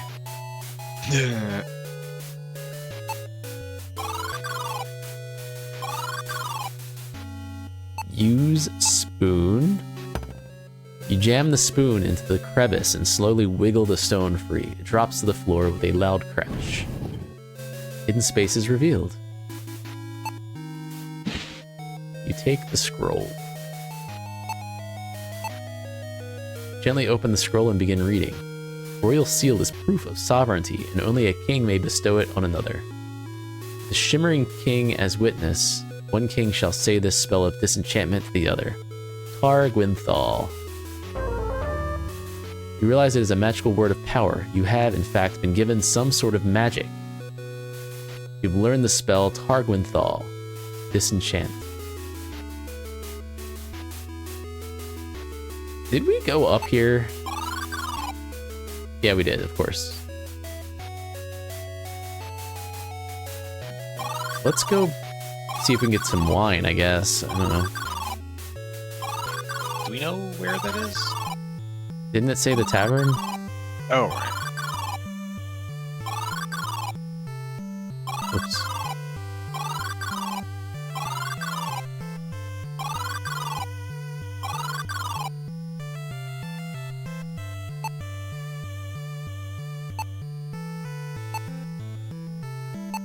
Hey again, we have this invoice. You hand the invoice to the barkeeper, curious about what kind of glorious bottle will hold wine fit for a king. Here you go, he says, handing you a most unremarkable and basic-looking wine bottle. He leans closer and whispers, I don't know how you got to be fetching the king's wine, but good job getting in the castle. Rescue our king, he finishes.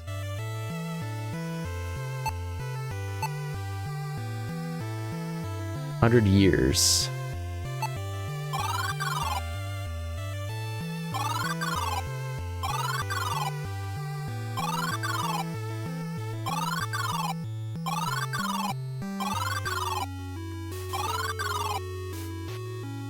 And now we bring the wine to the king so he can get drunk. Yeah, we go down in the dungeon and give him the wine.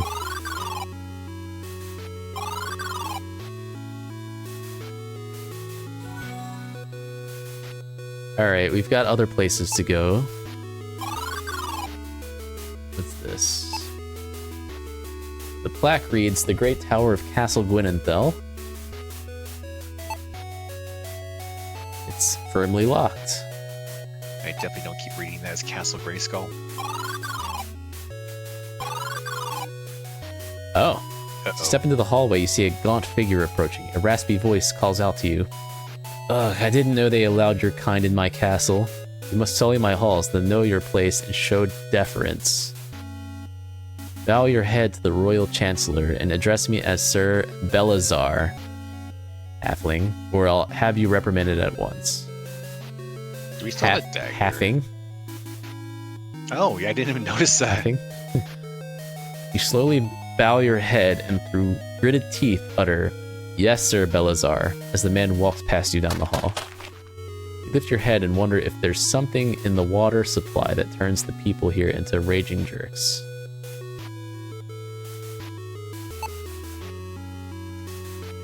This richly woven tapestry depicts a scene of a large warship cutting through the waves. Cutting, you say?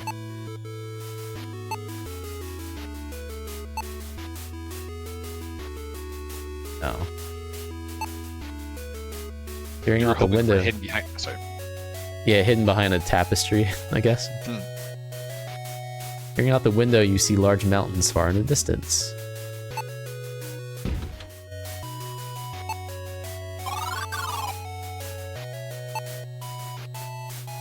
The portrait of a stunning woman is secured to the wall. Her soft features and burning eyes momentarily mesmerize you.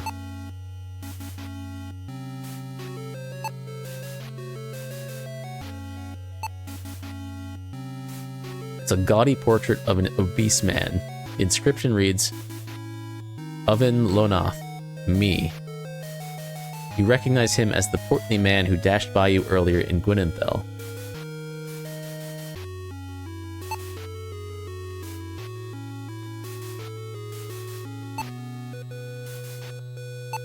Wait, who was on the left? It's a lady. This small chest bears the same designs as the frame holding the stained glass image. The chest is locked. This one. Just some lady. Okay. I guess I would look sort of like the bard lady.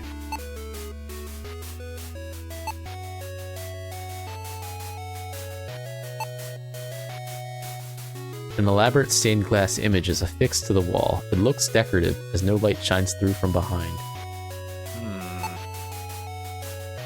Is null stained glass decorative? Never mind. Why does the bed look like it has a keyhole in it? An iron panel secures the foot of the bed. You see a small hole in the center of the panel. You know a lock when you see one.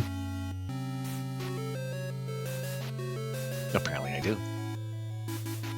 The frame of this large canopied bed is made of a darkly stained oak. The down-filled mattress looks very inviting. Nothing happened.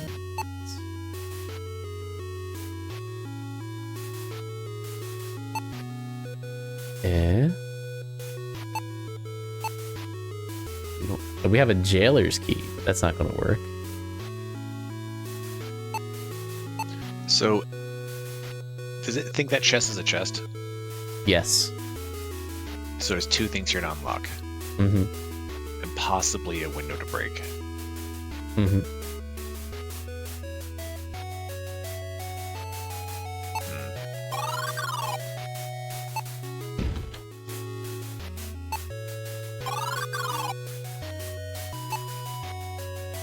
It's a map of the lands around Gwynenthal. Markers on the map show that the city is surrounded by hostile forces.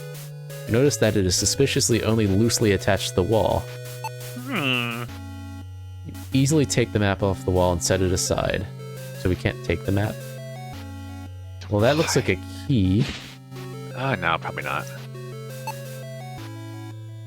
Outline has a vague plan to defend the city against an all-out attack on its walls. There is a hastily scribbled note written on the bottom of the page. Oven, Jared's advisors did not believe the story of the king's kidnapping. That is why he has come with his army. When he discovers the king, he will surely seek vengeance. You must act quickly to dispose of the prince and pin it on him. Use the Mandragora from Veldar and execute the king. I have fled. If you fail, I suggest you do the same. Jalek.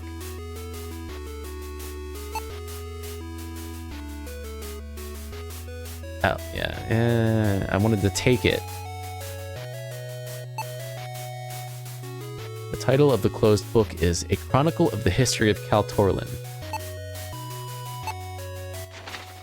You notice that the book has one page with a folded corner, as if begging to be opened to this page.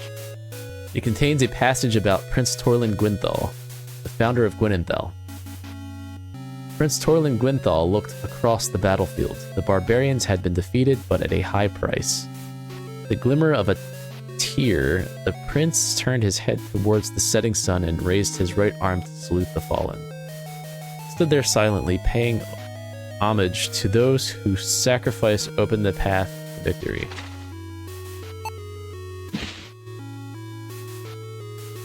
This felt like the thing to do, you think to yourself.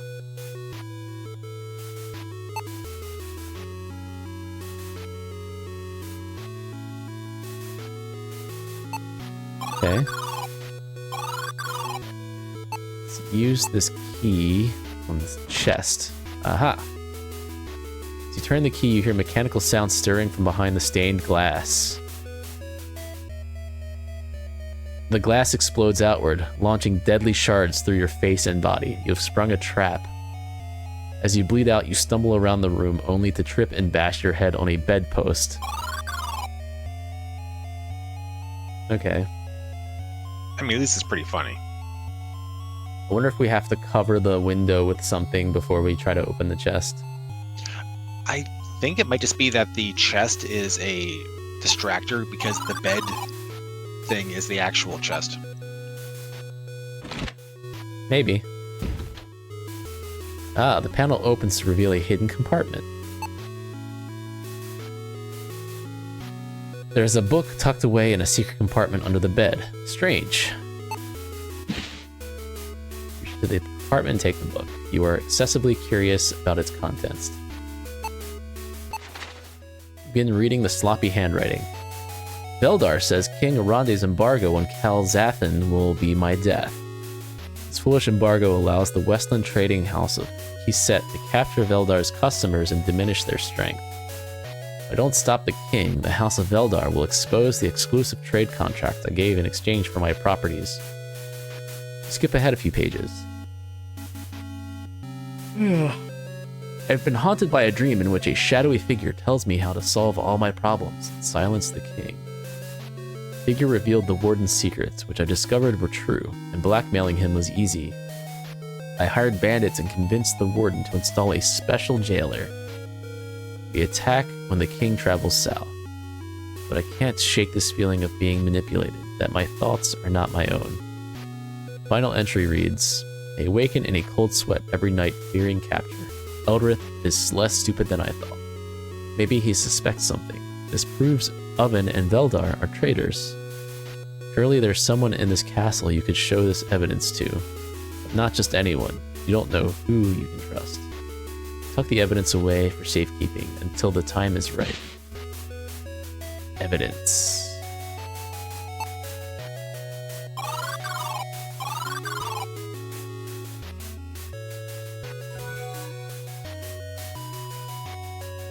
Alright, let's go this way. A guard? A frown on the guard's face tells you that he has been having a bad day. Tell me about your day. The guard looks at you and says, do you have the wine? You will be expecting it. Yeah. Do we have poison? I don't think we do. Is cheese poison? Yes. Then yes. Guard looks at the wine and speaks. The prince be not here, but you can leave it inside. Be quick about it and close the door on your way out. I'm taking me leave. Stands aside and allows you to pass. So do we get to keep the wine? I guess we don't.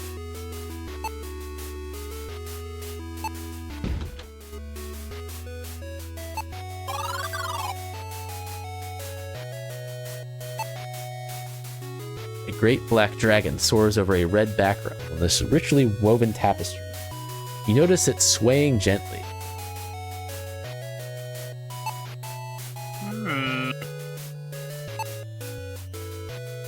Can it be gold knifed? Nope. Can it be fired? It be opened?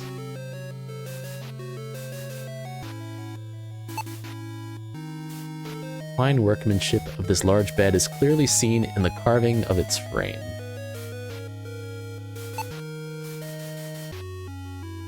Open the bed. There is a lantern sitting on the bedside nightstand.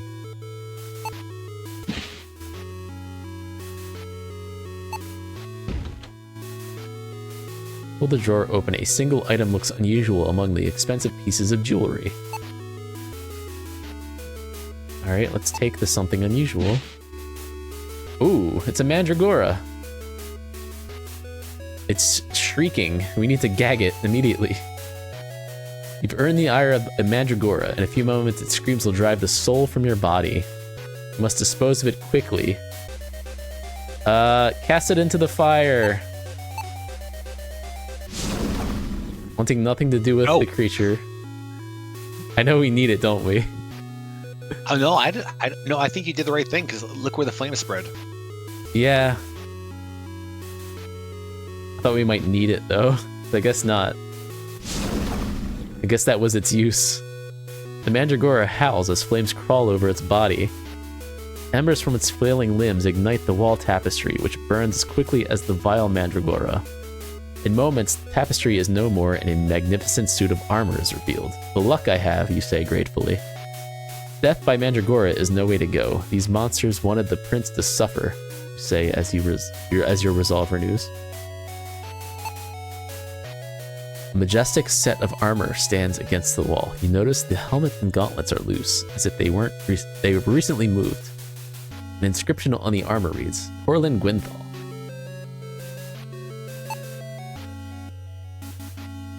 Use? Oh. Oh. The combination. Oh. I don't know if we were supposed to be able to figure that out so easily, or... I I mean, there weren't a lot of combinations there. There. The loud grinding noise, the wall slides open. Okay. I thought we were going to use the lantern to light the thing on fire. That's what I assumed at first, but I like this one better. Fresh candle burns brightly in the oh, it's burning. Okay. So we're probably going to need it in here then.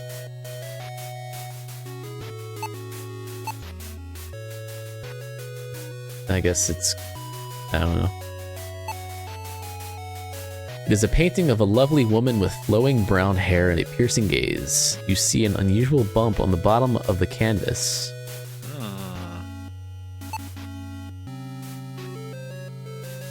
Curious about the bump in the painting. Gripping the sides, you lift the painting off the wall. You hear something sliding inside the painting as you place it on the ground. Does the tapestry count for hidden behind? I think the tapestry counts. I think this painting does not, because I think the thing is hidden inside the painting. Right.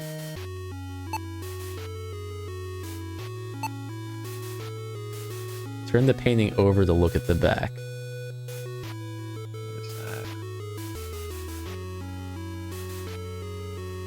I mean, this is technically hidden behind a painting as well. You are also correct. That is key-shaped. Oh, we have to cut it, probably. Oh, it is key-shaped. Did not notice. You drag the dagger along the back of the painting. Your destructive crusade against art reveals a key.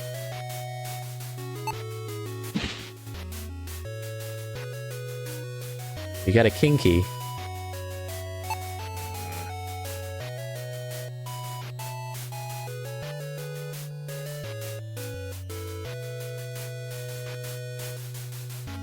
Is a painting of Kings of Leon, one of the majestic line of Gwynenthal rulers. While marveling at the detail, you hear a faint whispering sound coming from behind the painting. You take the painting from the wall, revealing a small hole. Stepping on the chair, you place your eye against the hole. Oh, it's that guy. Belazar stands quietly in the middle of the room. He slowly raises his arms and begins to chant. Before your very eyes, Belazar transforms into a hideous lizard-like creature. It's a conspiracy. That looks like the little statue thing that was in the curio shop. You feel cool air pouring in from the room beyond. The mirror ripples as a shape begins to form. The lizard man stops chanting and speaks. Master, there have been setbacks, but all is as planned. The druid has left your tomb unguarded. Looks like a veggie tail. Ass. All is ass. Yes, master. He is here in the in this castle's tower. No, the pawns are of no further use. I leave now. There is much ground to cover through Torlin Forest, across the Barren, and over Gatekeeper Mountain. I will retrieve your staff before the autumnal equinox and usher you back into the world. That doesn't make sense. Which part? Sure. Usher? You gasp and pull your head back from the wall. The equinox is tomorrow. You have to follow him. The king, you whisper. I've got to find the royal seal and convince the prince to search the dungeon below. Your wisp companion chimes in. After we rescue King Aranda, we have to follow that fiend into the Torlin Forest.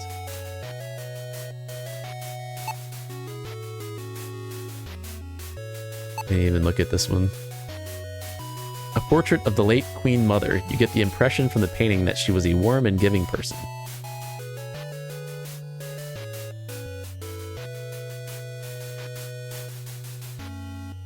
Suddenly the purpose of the chair makes sense. It's for sitting. Not move there. Solid wooden doors blocking your path. It is locked and far too strong. Maybe it's just the king's key. Aha.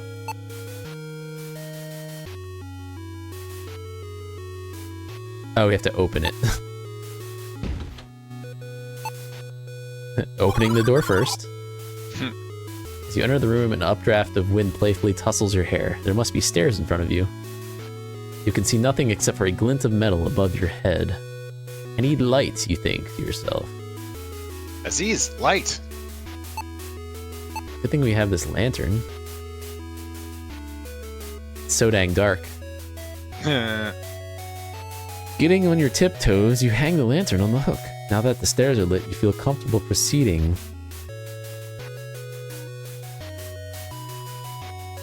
Ah, I was about to get that.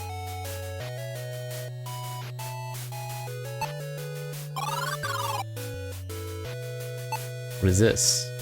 You gaze into the elaborately detailed mirror. An unusual shimmer distorts the reflection of your face. Use the mirror. Nothing happens. This antechamber is a quiet place for a ruler to relax when not holding court. Like an anti-penultimate chamber. Ho! Had to. This closed door is much like many others in the castle. It is locked. I guess we don't have any more keys, do we? Pull the rug. Lift the rug. Lift the rug. Take the rug. Yeah, it's all antechamber. Are we at a dead end here?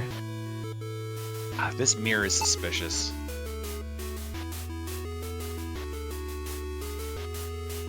Yeah, that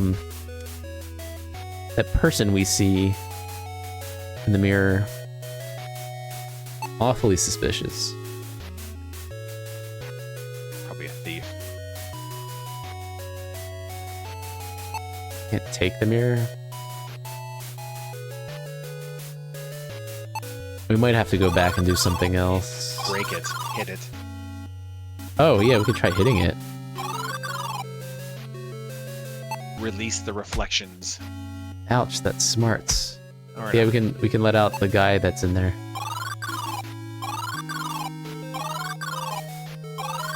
So there's another path here. I think it's this way. Ah.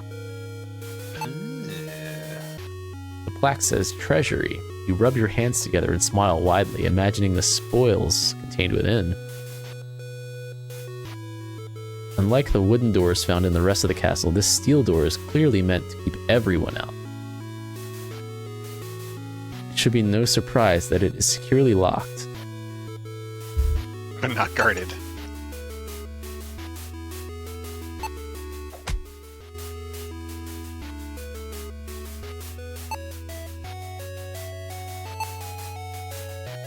Alright. Have to figure out what else to do now. Yeah, I have no idea. This is the tower.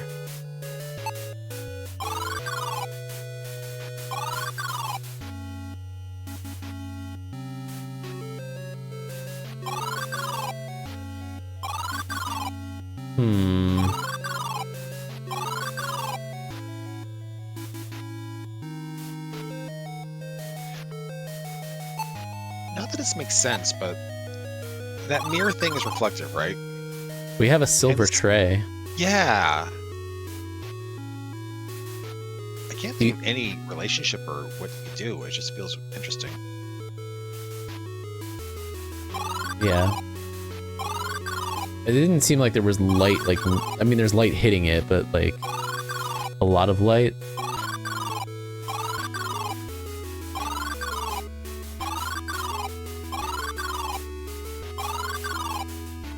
Whoa, whoa. Silver tray. Yeah.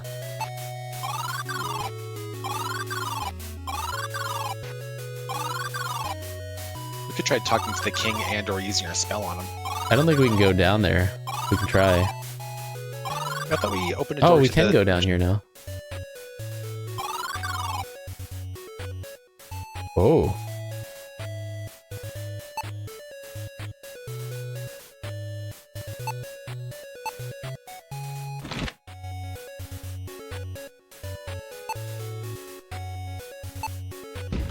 That should be a skeleton now.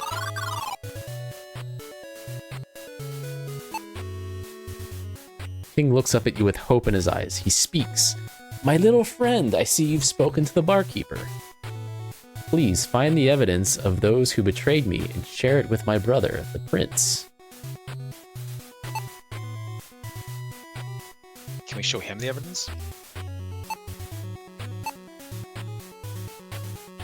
You show the king Orande the evidence, but he does not read it. I can do nothing from this cell, my little friend. Please find my brother and show this to him, the king replies.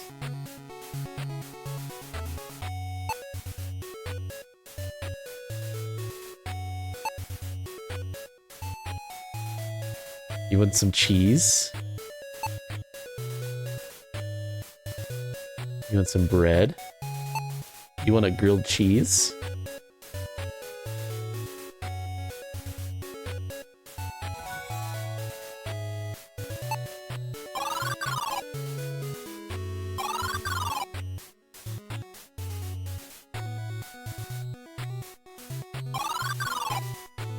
Is the Minotaur still down here?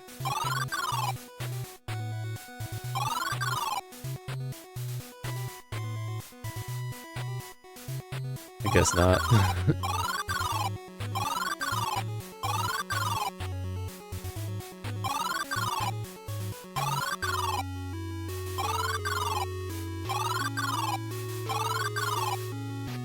What was... Oh, this is the way we... The way we came in back way. Oh, this area.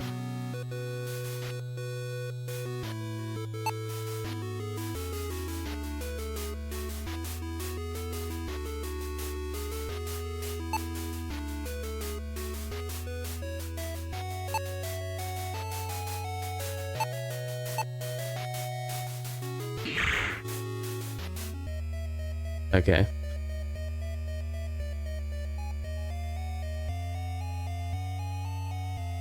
We need glue to secure it in place.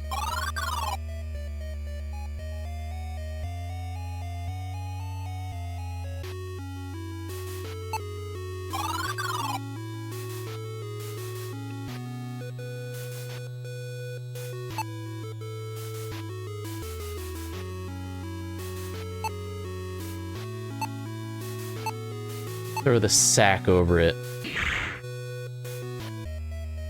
I actually think that was a pretty good idea.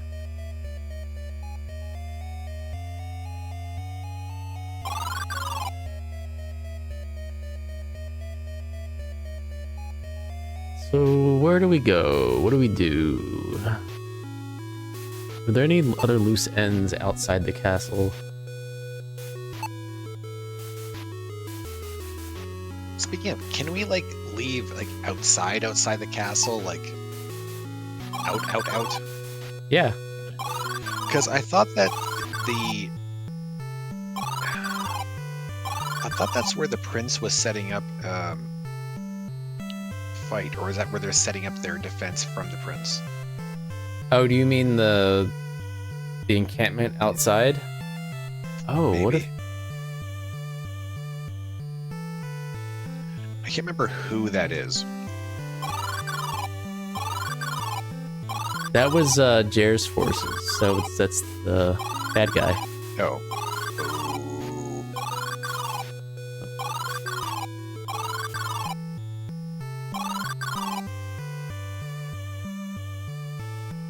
But if we go down that way, we die immediately.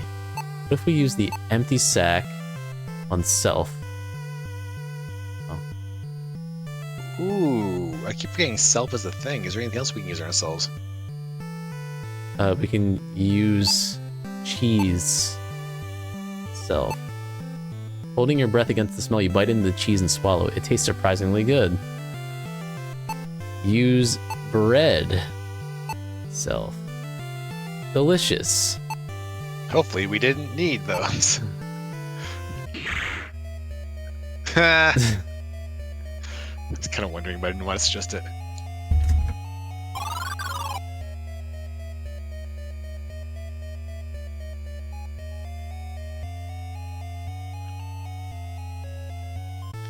Do you feel that evil has prevailed? I don't know. This feels a little judgy.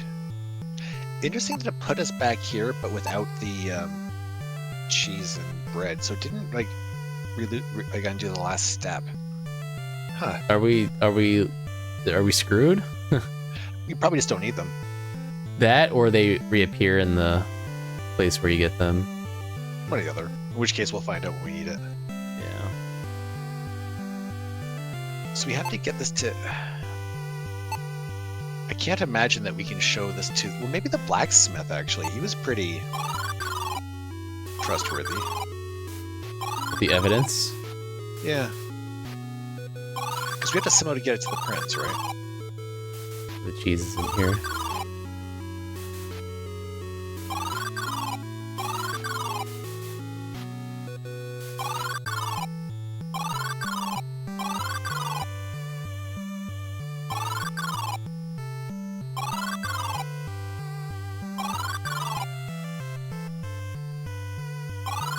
Try the innkeeper. Oh, through there. This is not for me to hold. You must get it to the prince, he says.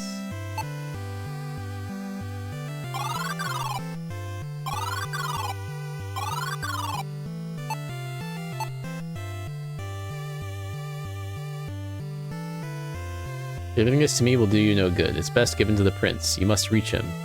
The prince is supposed to be in the tower, right? But Oh, is that where he's supposed to be? I think so. I think that's what was said at some point. You know what it is? I know this sounds stupid. I wasn't clicking that the prince and the king's brother were the same guy. I was thinking it was like his nephew, son. What the heck was I thinking? I usually think of the prince as the king's son. Right? Yeah.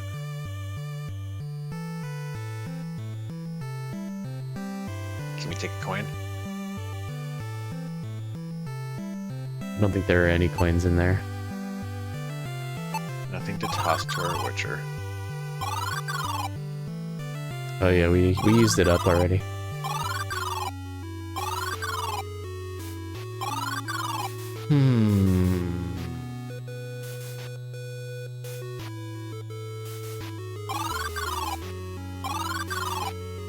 There's got to be another key somewhere.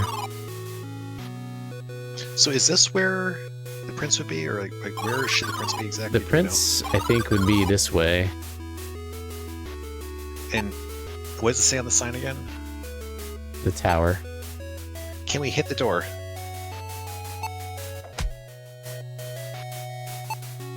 Is it locked or sealed? Firmly locked. So we probably can't use our spell on it. Oh, I forgot about the spell.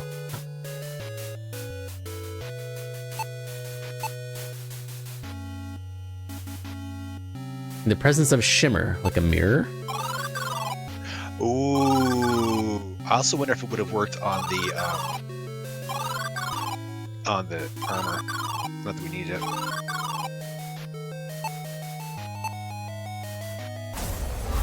Ah. Yeah, good call. You chant the magic words Targwynthal. The face of the mirror begins to shimmer and melt away, revealing a hidden compartment beyond.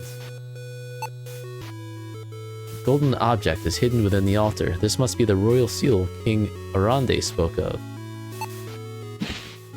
Take the royal seal of Gwynenthel. Just like Arande said, this will prove that the king is alive. This thing isn't so great. I don't know. You mumble as you look it over, trying to see what the fuss is all about.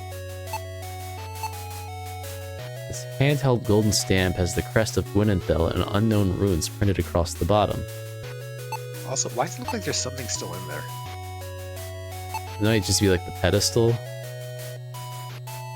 Small button. Huh. I wanted to hit it. Yay.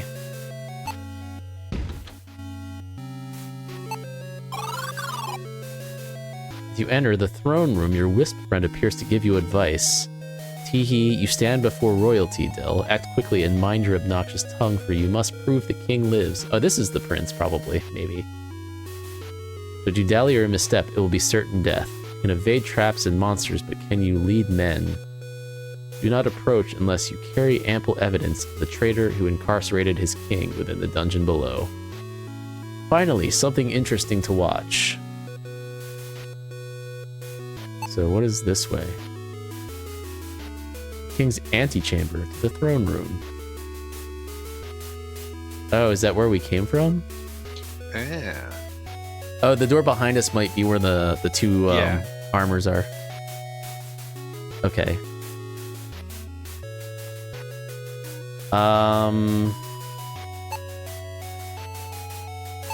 Look at him. Okay.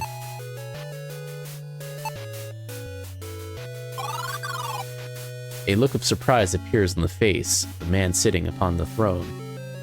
He resembles the king who was imprisoned in the dungeon. This must be Prince Ellerith. His eyes lock into yours as he inspects you cautiously. He speaks firmly. What is the meaning of this intrusion? Evidence. So a mere thief then. Oh, we have to show him the seal first, I guess. Disappointed.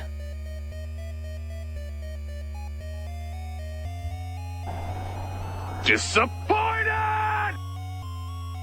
Where you are captured, you flee for the side door, but a well-thrown spear pierces your chest, stopping you dead.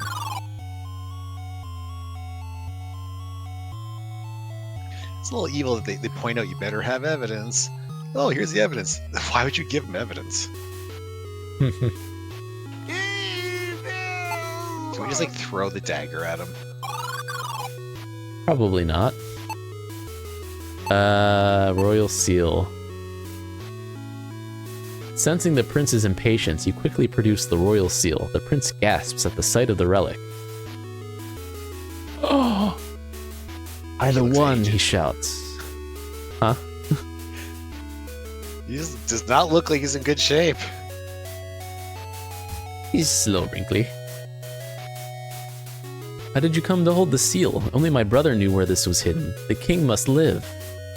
Explain yourself. What is the meaning of this? He finishes, staring at you with no thought of hiding his anticipation. You know you have but a moment to make a compelling argument. Words alone will not help you to convince the prince. Convince the prince with the evidence. In a rare show of humility, you bow your head and hand the trade minister's book to the expectant prince. Oh, congratulations. He thumbs through the book quickly, his eyes growing wider with each turning page. His face is painted with righteous fury as he says, I can't read. The prince shouts, Guards, seize Oven at once and take him alive. I want him at my feet now. His face calms and he smiles gently at you. Come, Venley, you spoke with my brother? Please, bring me to him. Oh, is he with us now? Let's go to the brothel. Ooh, let's go to the suit of armor that kills everyone. Oh, that kills everyone. Okay, fine. Whatever.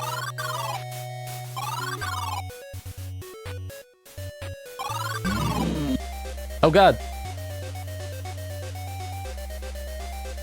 But the prince is with us, right? Are we using the gold dagger? Oh. Or the I was thinking sack as well. He clearly remembers you and has an axe to grind. The monster raises his weapon and prepares to bury the blade in your head.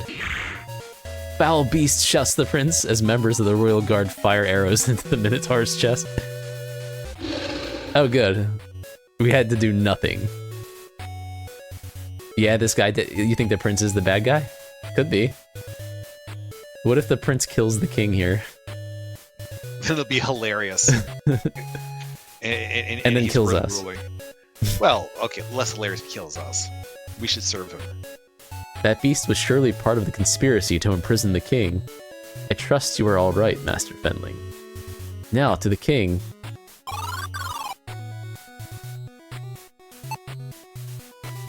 Fenling and Elrith, blessed be the one, the king shouts. He looks at you. My friend, who locked me in this cell? You quickly explain the facts. oven and Veldar? Scoundrels! Release me, brother. There is much to do, the king exclaims. With that, the toll of your effort overwhelms you. You become faint as your vision dims and you collapse to the floor. Read the king.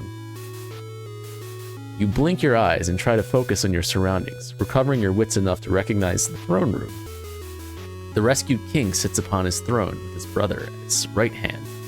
The king smiles at you. My friend, you have succeeded beyond my wildest hopes. Take this reward for thy courage and ingenuity. This is a key to the royal treasury. There is an item set aside just for you, a small pouch of riches.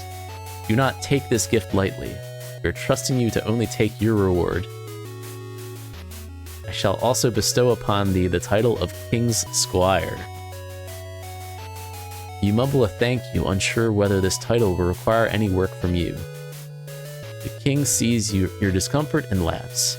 Fear not, 'tis but an honorary title. Now I must speak with Lord Jer to quell all talk of war. Jer's army has withdrawn from the forest and will not return. King Arande motions his servant to show you out, while Prince Elrith says he will personally conduct the search for conspirators. We should All steal everything from the treasury. I have a feeling that won't go well, but we can try. That's all the more reason to steal everything from the treasury. To the treasury.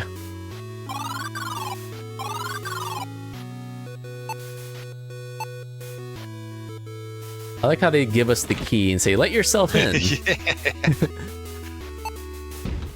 Not, hey, I will get someone to fetch this for you.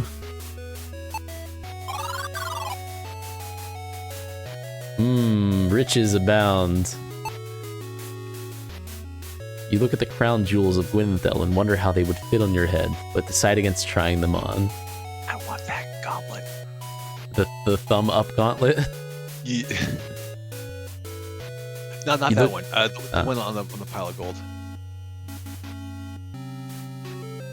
The goblet? Yeah, that's what I'm saying. Oh, I thought you said gauntlet.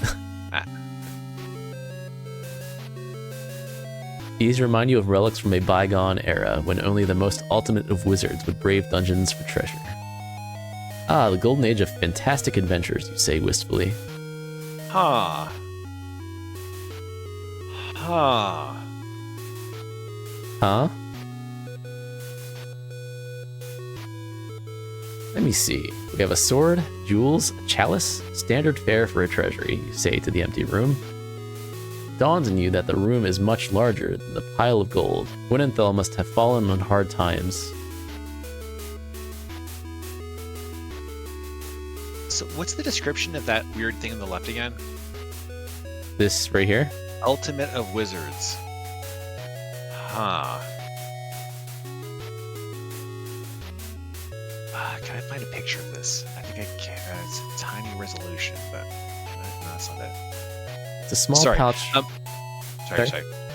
No, go ahead. made of a rich purple fabric and bearing the royal insignia.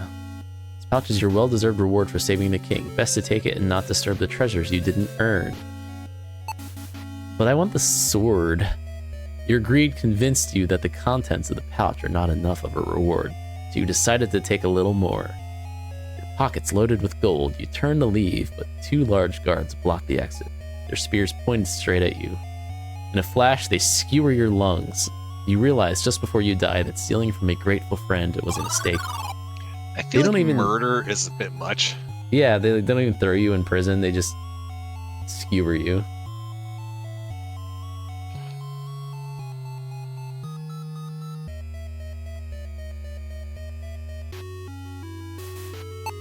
Alright, we'll take only what's ours. Snatch up your reward, eager to see what's inside. Fancy pouch. Is it a rock? It's small pouch made of a rich purple fabric. Oh, open. It's an emerald. It is a rock. Yeah. Or a mineral. Wait. A gem. And a sapphire. A pearl.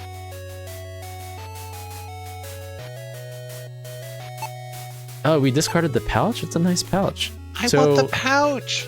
So with an emerald, there is something we can get. What's that?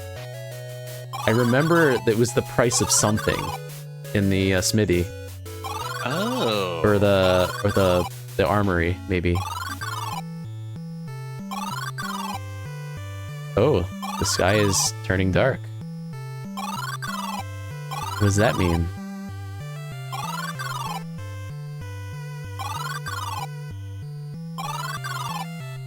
Maybe it's the shield. Either the shield or the crossbow.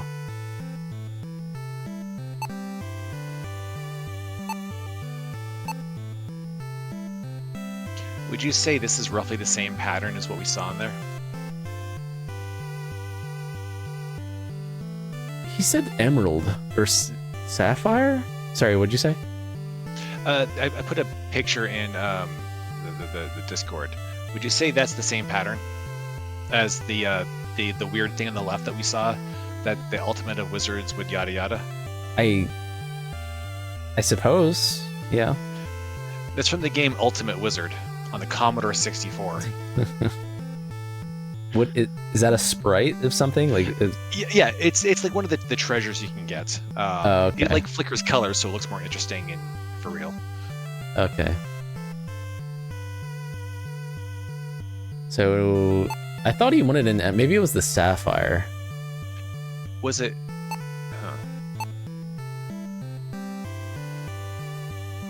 Oh. I'm pointing at your eye. We got an Oh. expo. At least to shoot some X-Men. Pew pew. I wonder what else we can get with our treasures. It's so weird that like he specifically wants a sapphire, but any sapphire, big, small, doesn't matter. Do we don't have any ammunition though, right? Do crossbows need ammunition? Bolts? I mean, there's lots of cloth all over the place. Ooh. There's no bingo event for me making a terrible joke.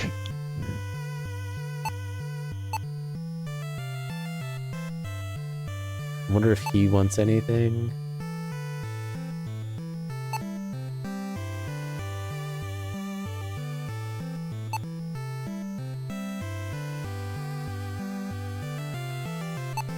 Try the curios.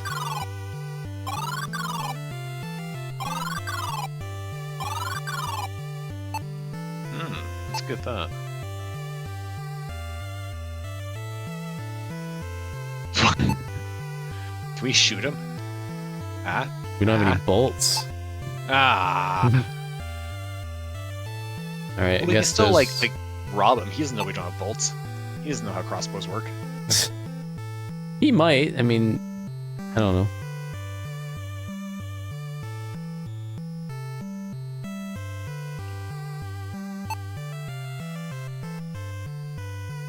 Maybe we go to the inn.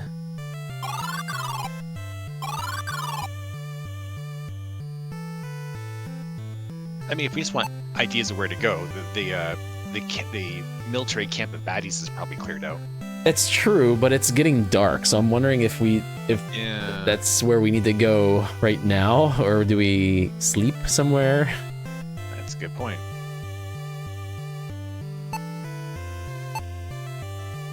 We have a crossbow, but we don't have ammunition.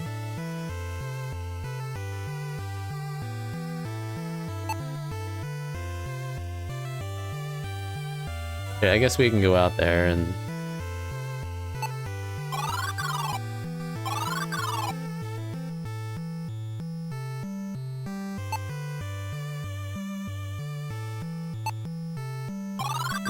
to get out there, we have to go through the castle.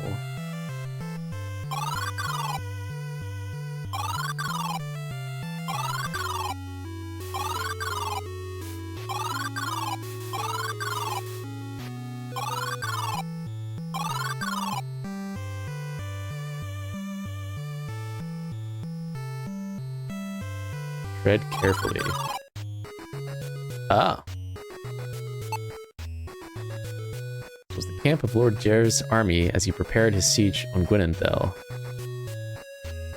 These barracks tents are all that remain of the force that threatened to raze Gwynenthel to the ground. They left them behind? A tragedy I single-handedly averted, you mumble to yourself with a smile. Open them?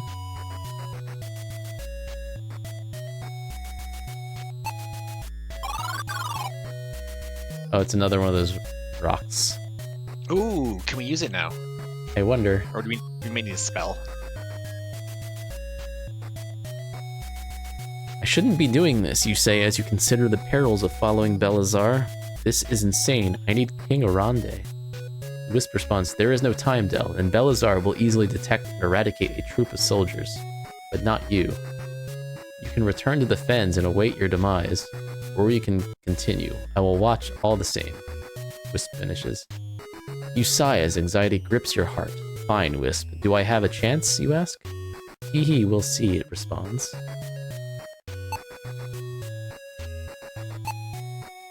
You must use a spell.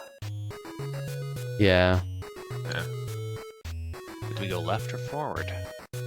Let's look. Path cuts between scores of age-old trees. Path branches left towards the base of a mountain. Go I straight. forget which way they went. As you approach the house, a soldier blocks your path. By the look of his armor, he is a Gwynenthel guard captain.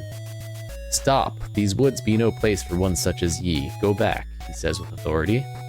Until you begin protesting, and protesting, and protesting. Finally, his patience breaks, and he shouts, Enough! Quit your talking. Tell you what, go to the mine and find my men. Good boys but lazy. Bring them back and I'll let you pass. Now be off. Let me go in the guardhouse. Maybe there's some bolts in here. What is this? Thick fur-lined coat is folded neatly on the shelf. Surprisingly, it looks like it would fit a human child. You run your fingers over the thick fur, appreciating the fine quality of this heavy coat and deciding it would suit you well. After all, no one is likely to miss a coat like this around here, and you never know where you'll end up next. We might need it for the mountain, I guess. You slip the coat on and start sweating immediately. Pulling it off, you decide to store it until you're freezing cold. Fresh candle burns brightly, and we probably need this for the mine. Okay, let's go toward the mountain, I guess. Ah. Rectangular stones. You read the ornate letters chiseled onto this dwarven gravestone. Magnum Silverforge died 2303 CS. His death showed us some wisps conspire against us, leading us astray, lest we try to escape the vile forest. You lean closer to read the weather-worn markings on this dwarven gravestone. Tabor Ironstrike died 2300 CS. Lost within the endless maze of the magic forest, starvation took him. Rest for in Tabor. Kaltar Falstone, 2302 CS. From his wisdom we learned to follow the wisps within the magic forest maze. You study the epitaph on this dwarven gravestone. Cantus Firecraft, 2304. You discovered malevolence shows through with the red wisps. Do not trust the red ones. Hooray, racism! Warog Smeltsteel, 2301. Creator of the magic lens and discoverer of the hidden wisps within the accursed forest maze. So we need a hidden lens to see them, maybe? We need to do a Zelda.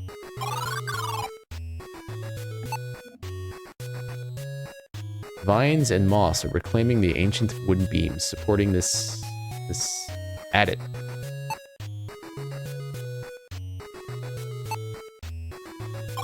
Into the mine. This dreary cave seems to close in on you. Claustrophobia grips you as you think of all the rock above your head. Have any tracks slapped? That's a good point. The first one did, and this one does. So,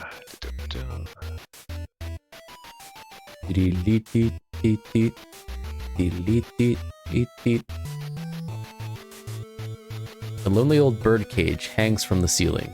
These held canaries that would warn the miners of the deadly air. That's one way of putting it. The cage is in terrible condition, the door is missing, and its captive long gone. It's only loosely fastened to the ceiling, and it's just barely within reach.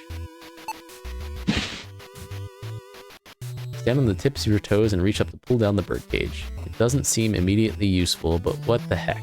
It wasn't nailed down, right? This your jam? Do you like this? Mm-hmm.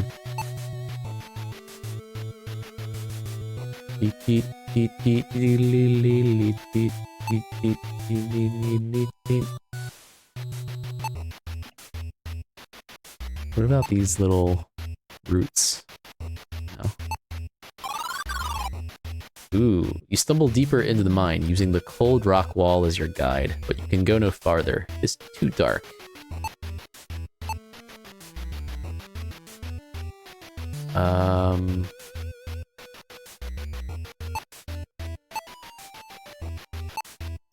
Can't we use the lantern?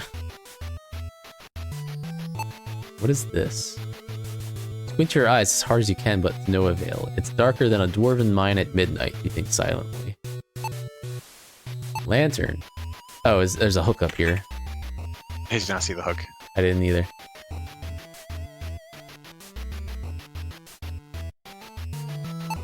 Beep, beep, beep. Mine slag. Mine now. Oh, they're deeply embedded.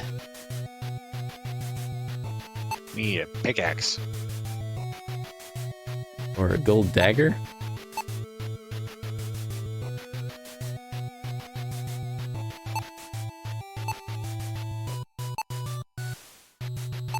Beep, beep, beep, beep. Beep, beep, beep, beep. The mine shaft terminates in a dead end, literally. A body is slumped up against the wall, covered in wounds. The body of this young soldier wears the traditional armor of Gwynenthel. He is covered in bites and scratches. Let's see what we got here. We snatched the leather strap off the ground, pocketing it and the attached metal tag. Signaculum M. Take the sword sheath despite not having a sword. Maybe someday, you think. Oh! Dogs. Your dallying allowed the dire wolves ample time to assess you as no threat to their safety. Instead, they seem to feel you would make an excellent meal. Their powerful jaws make short work of tearing you apart. This might be like the dragon situation in the first one. Yeah. So you can only take so many things. Or maybe you just can't take that one thing.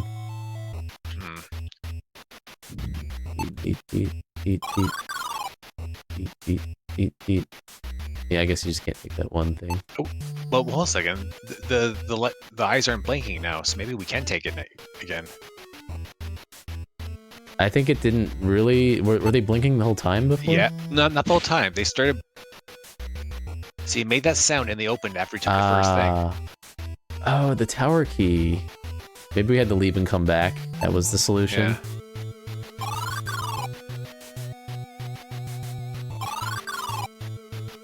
See light entering from the top of the shaft. For a brief moment, you feel hopeful. Oh, a hammer. Sledgehammer in the darkness. As you grab the old mining tool, you realize the wooden handle is well worn and the metal head is slightly wobbly. This thing has got one final whack in it, then it's done. Think to yourself. One final whack. This rope looks new. You were surprised to see it in an abandoned mine shaft. Either we're taking it or we're climbing it. I think we're climbing it. Ooh. This is a rock ledge overlooking the forest. Ah. Who got this one? birds. The arm on the body of this young soldier indicates he came from Gwynenthel. Colors of Gwynenthel hang from the top of the long pole. The soldier didn't survive long enough to place the standard. What is this? Is a leather strap. Oh, it's another leather strap. There we go. That's what we're gonna need. Yeah. Take the standard. Yeah. Nice.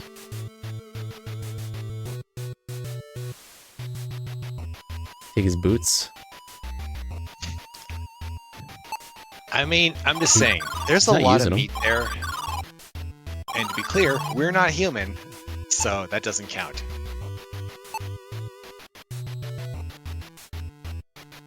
You want to call it? We're not human. You thought about it. I mean, of course I thought about it because I'm tasty people, but I didn't say it. What did you swing that? When does it What- start counting? The sledgehammer. Oh, I forgot what that. Fine, it counts now. As you reach down and collect the unusually heavy rocks, you are filled with self-doubt. My back is going to kill me carrying these around, you think to yourself. I swear these things better save my life someday. Heavy rocks.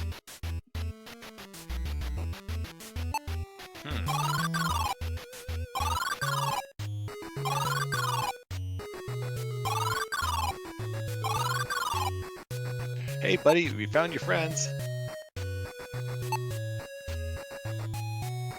You hand the signaculum to the guard captain. He frowns as he looks at stamped metal, aware of the soldier's fate. He speaks. Foolish boy, you're lucky he made it this far. He smiles faintly. Benevin tried to jump over a ditch in a carriage once. Dolt only gave himself a horse length of runaway, crashed right into it, and nearly broke his neck. Whole carriage was wrecked. Haha, still, he made me proud, strong fighter and tough as iron. He trails off, his smile turning solemn. Alright, the other one. You hand the signaculum to the guard captain. He frowns as he looks at stamped metal aware of his soldier's fate. He speaks. You believed yourself invincible, reckless boy. He smiles softly. One day, Marvin builds a slide made of leather rolls and soap. He invented the slip and slide. With the rolls separate when he slides, so he stacks boulders to hold them in place. Worked too. He slid headfirst into one. Ha, he still has the scars. Sharp-minded and yielding will on that one, good boy. Smile fading away. The unmistakable look of grief appears in his eyes for a moment, where he regains his stoic composure. He sighs heavily and says, Go on, lad, but be warned, 'tis a cruel place, Fendling. Take care of yourself. I'm going to tend to my boys. The guard captain finishes, his voice filled with sorrow. So we have the tower key. Yeah. Why would we want that? We can go into the tower now. What tower? The tower in the castle. Yeah, I don't remember that.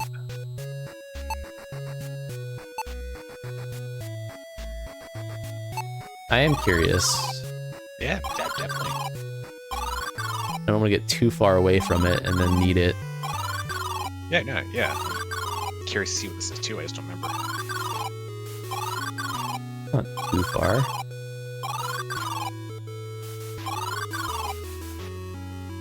Oh, this one.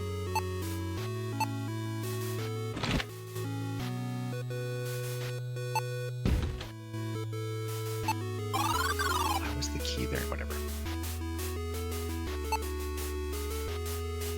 Fresh roses fill a finely carved marble vase. The surface is lined with cracks. You think a gentle bump would shatter it. You finally get to hit something. You reach forward and gently flick the marble vase. It promptly cracks in half and falls to the floor.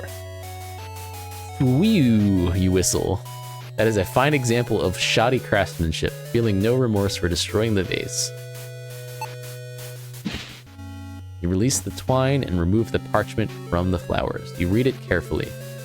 Creeping vines from water below. Countless times the stalks will grow.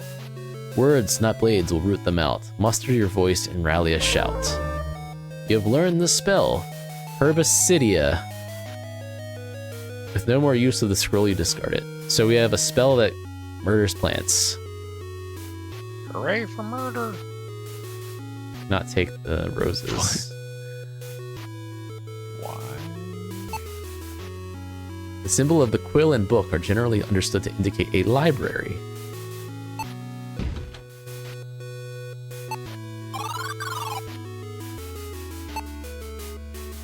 These shelves are filled with books on sorcery. The dust is undisturbed except where one book has recently been moved. You see a loose parchment that has not been filed away into its proper place on the shelves. Come on, teleport. Principles of Telescope Augmentation, 3rd edition. The lens may be used to filter light in a manner which emphasizes magical properties. However, to identify magical energy, a lens must also be imbued with magic. Simple temple blessing is sufficient. Resourceful practitioners report using the lens as a portable magic sensor when investigating observed areas in person. You decide you don't want to take the parchment with you. Place it back where you found it. We really don't want to take it. So we need to get a lens and get it enchanted. And that's Yeah. to like see hidden fairies maybe or something. Oh, you're right. But also, is it possible any of these books are disturbed? There should be one. Especially that slanted one. You see books on warfare, diplomacy, and history. Looking at the lower shelves, you notice scuff marks on the floor.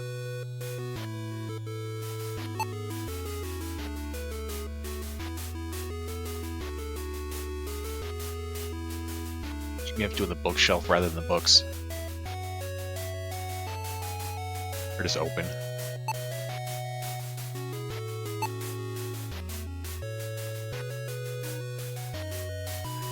Pull the candle?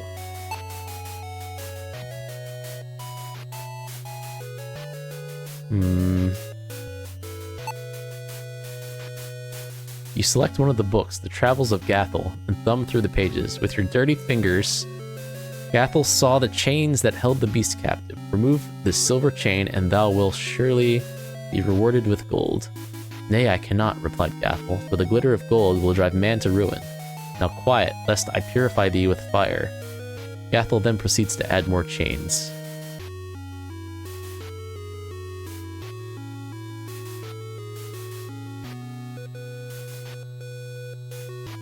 It's the whole left side, okay.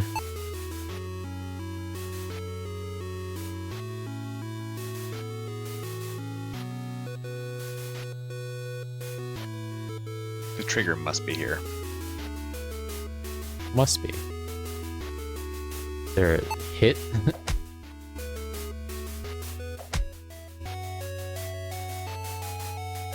Can we look at the... It's not a candelabra, is it? I remember we call it full-size one. Candelabra. Oh, alright.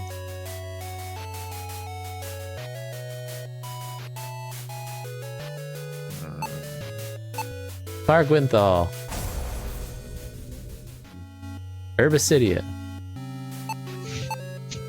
Oh, maybe it's placing a book. Oh. Ooh. No.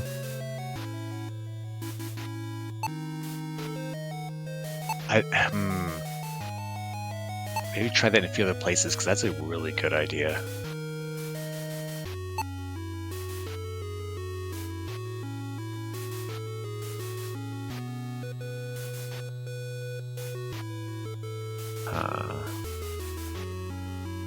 Alright. I still say that's a great idea. Thank you.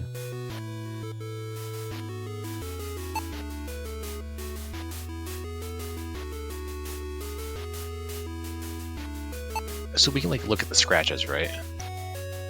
Good point.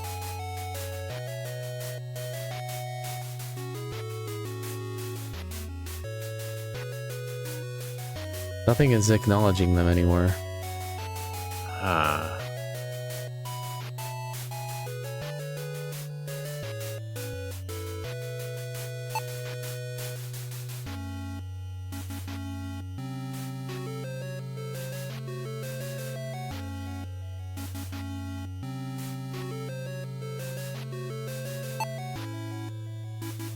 I am not satisfied. I really felt like we just pull a book. Can we use the candlesticks? Okay, I tried that right.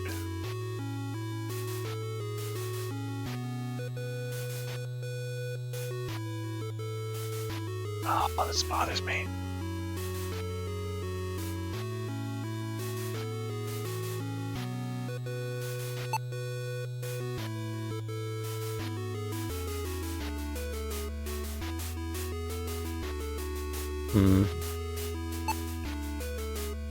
Maybe we're just not ready yet.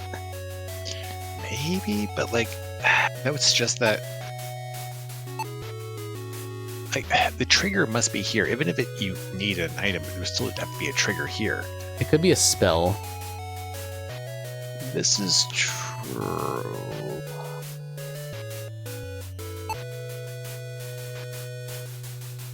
Maybe you need the lens here. Or the lens. Oh, stairs.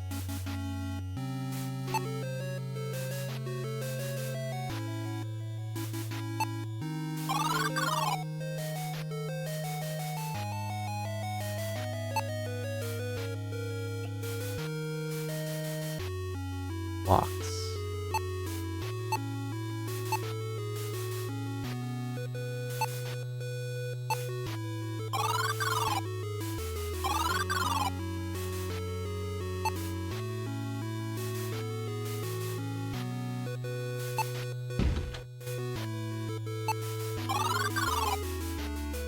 Ooh. A lens. Hey, a missing candle. On the floor? Broken pieces of candle. Almost like someone pulled the holder. Yeah. Several strange runes are marked upon the red leather of this book. Something is missing from the setting on the cover. Notice a prominent green trimmer on the hole in the cover. Like an emerald? As you reach out to take the book, you accidentally flip the cover open. Oh! Died by fire. A bright flame erupts in front of you. Within the flame, a figure begins to take shape. You've never seen one before, but you guess it to be a fire elemental. The being catches sight of you and darts forward. It wraps you in a fiery embrace. Your skin chars and blackens. You are cooked alive. Only your teeth and bones remain. So you can still smile.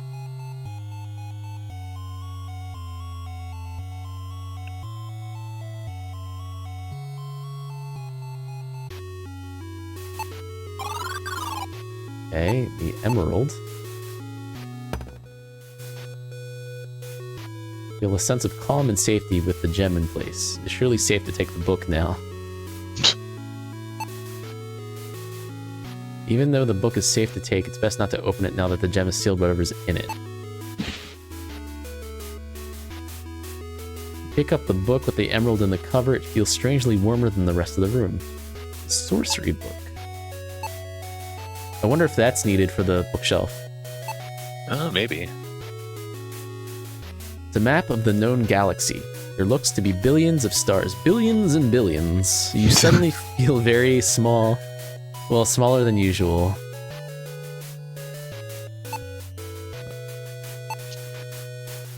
The tiny globe. This mounted globe shows all the known lands. You look for the fens but don't see it, which is probably for the best.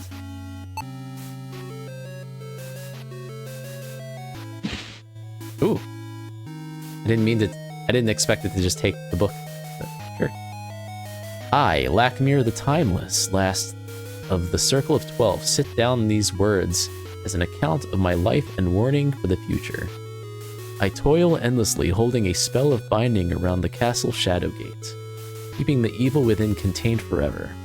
The Warlock Lord's staff is lost within the caverns. I searched furiously but lack the ability to find it.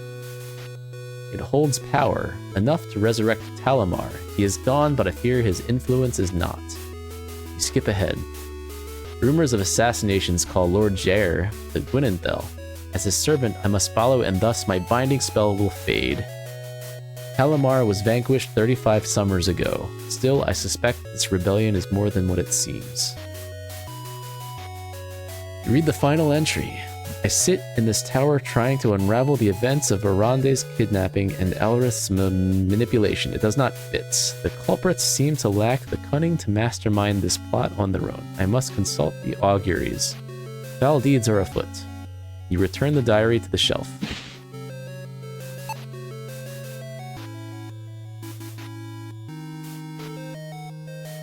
Large telescope is pointed towards the window. You can look directly into the eyepiece to use it.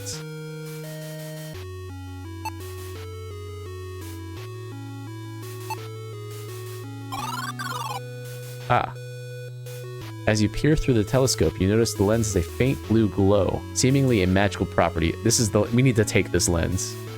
Yeah. Those must be I'm guessing those are the fairies. Your vision focuses on Torlin Forest. From this vantage point, you see the maze-like paths that have left many travelers lost. You also notice a great deal of sparkling activity in the forest. Your wisp companion chimes in. The Wispkin of Torlin. Mortals are not usually fortunate enough to see them. If we could take this contraption with us, we could see the wisps when we're in the forest. An interesting point. As you think about that, you step away from the telescope. I kind of wish that hint wasn't there. Yeah. Not take it. You have to, at the far end, the objective. Oh, this one. Yeah. Oh. Hit it.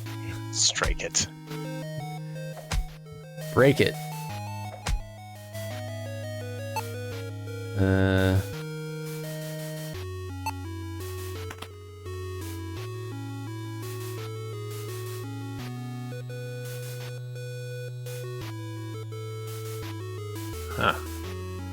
I thought I was going to open that door or something.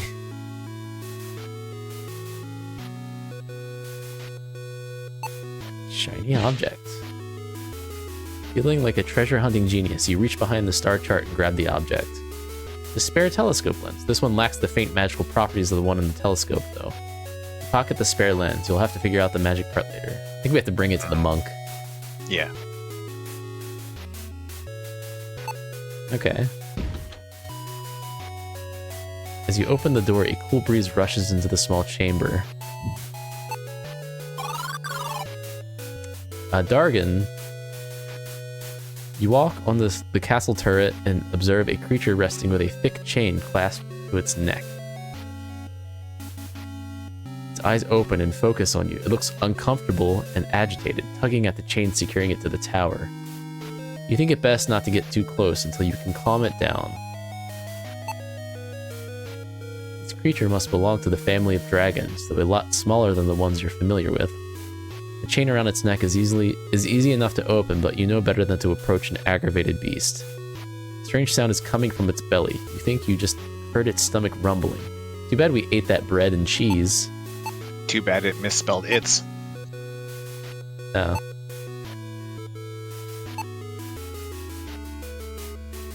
You think it likes rocks?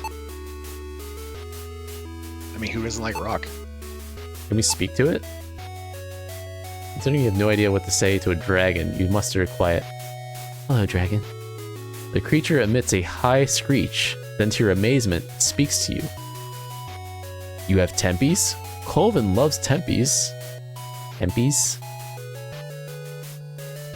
Tempura?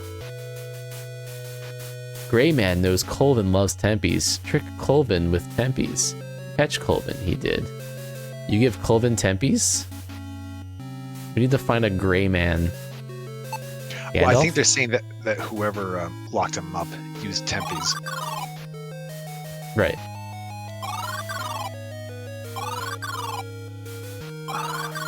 What the heck is a tempe? Do you want to try using that book in the library? Oh yeah, that was... here. Oh.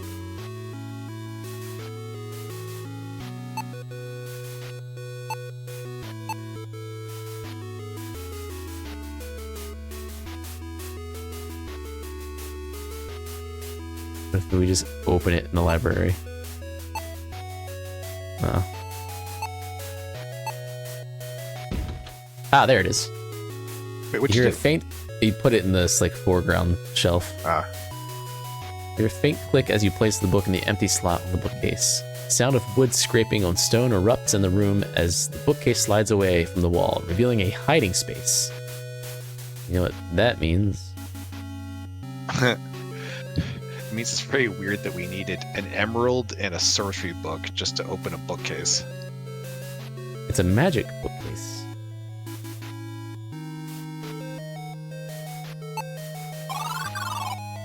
Ooh. This vessel is made of polished gold beset with gemstones. You tremble with excitement as you consider its worth. You peek at the bag and gasp with glee. Can it be? Tempies? These sweet blue crystals are your favorite treat. This clay figurine of a griffin is exquisitely detailed. Alright, we found the Tempies, whatever they are. Probably meth. Yeah. Why can we not take the little pillow? Also, still bothers me we can't keep the purple fabric bag. I want one of those. I don't feel like buying a bottle of booze just to get the bag, though. You could probably get a bag without buying booze. You know what I'm talking about, right? Yeah. Yeah. Do they sell that there? You can probably find it somewhere, like online, I don't know. Oh, yeah, I could. I don't quite care that much, but it's close.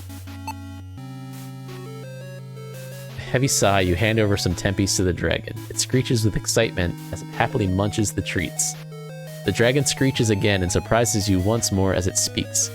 Tempies! Colvin loves Tempies. It looks relaxed now that it has eaten. Alright, let's...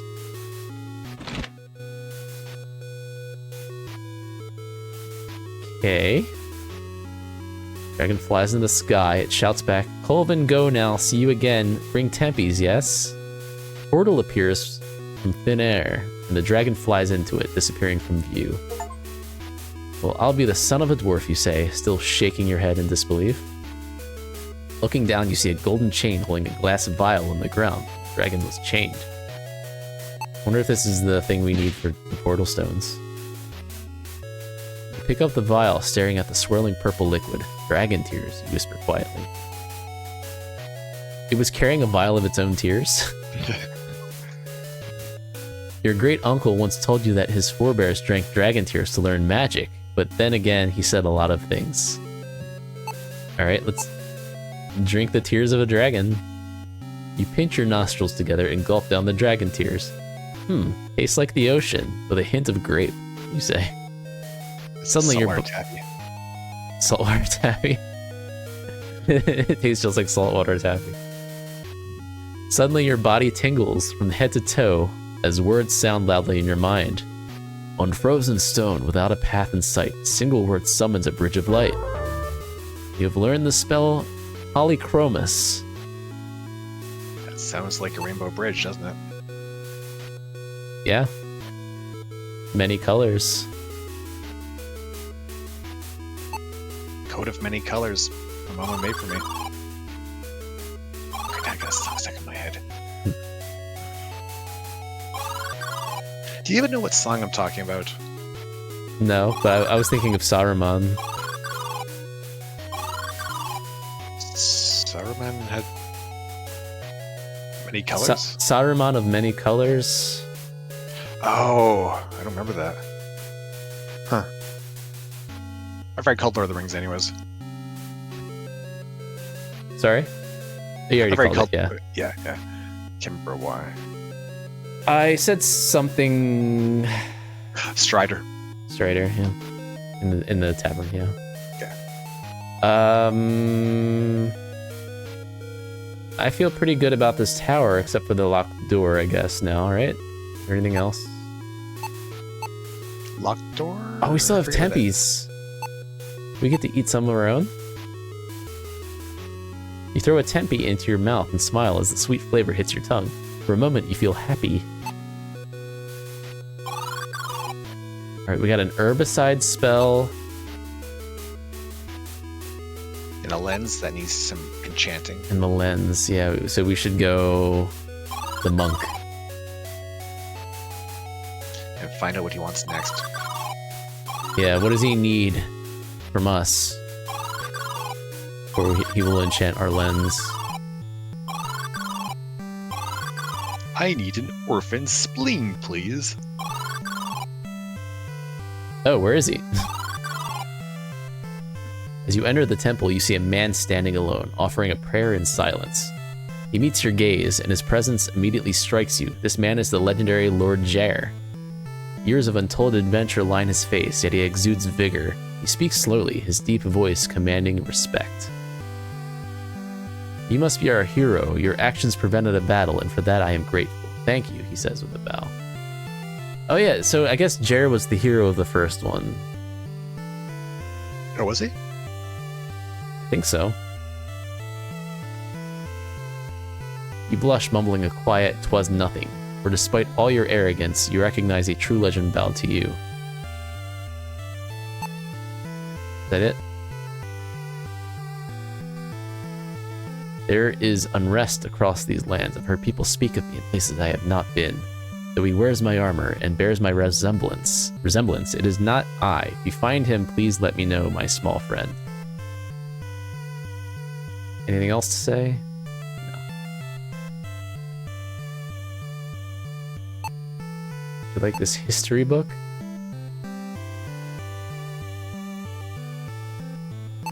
Can you do something about this lens? What? No, amazing. What did he say when you try giving the book? What did he say? Yeah, it's not for me to hold the burden and rest with you. That's a very, very eloquent way of saying I don't want to carry your crap. Does he like Tempe's? Everybody likes Tempe's. The burden of Tempe's.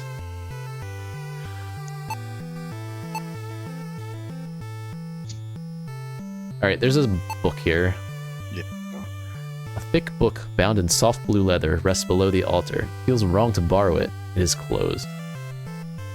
Is closed, is it? Maybe we can use it ourselves to do the spell that we need on this lens? You gently open the book to the center, noticing the luxurious paper and fine penmanship. You begin reading a record from the book of miracles attributed to the One. Foul enchantment cast fog upon her land and twisted roads, shrouding it from view, halting trade and starving her people. The queen offered a rod and gold to the statue, placed her glasses upon the altar, and spoke a prayer of piercing vision.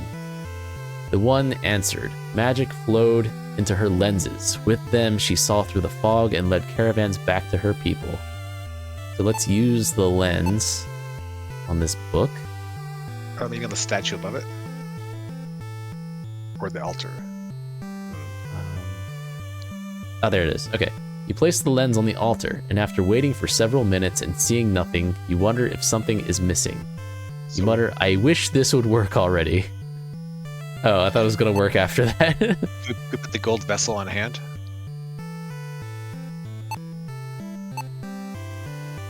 When did we get this gold vessel? With the Griffin and the Tempe's bag. Oh, okay. I don't remember where that was. It was behind the bookcase. Right. You put like on a hand of the statue. There we go. Okay. And I forget what the book said is the other thing you need.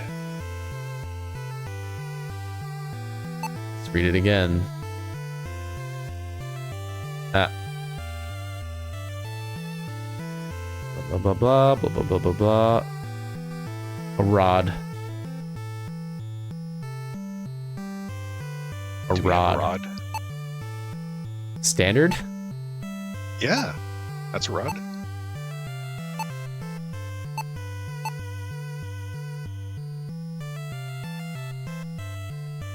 If on like the left hand or something. Oh, did it?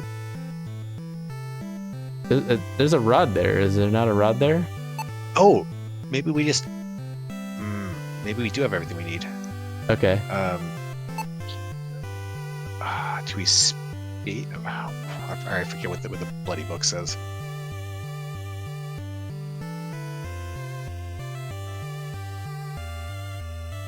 How do I?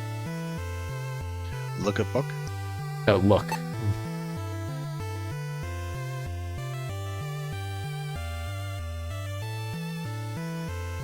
Spoke a prayer.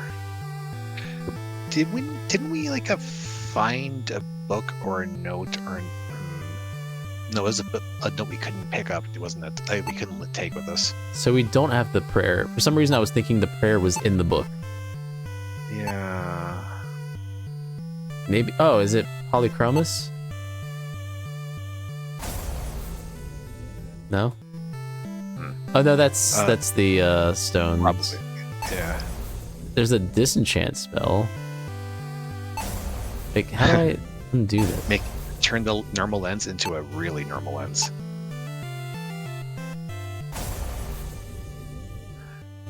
Can we talk to the lens or the statue?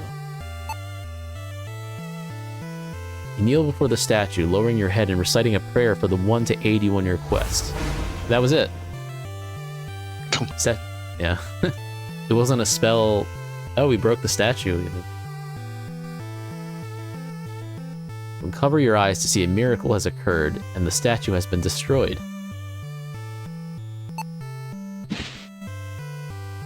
Pick up the lens and notice it has a faint glow. It is now imbued with some magical properties. We're very curious about its possible uses. Not really.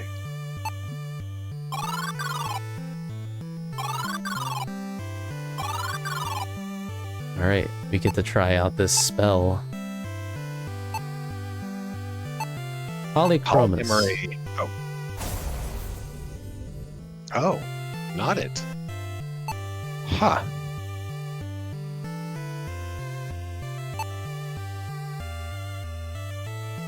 Maybe we won't get that spell until the very end.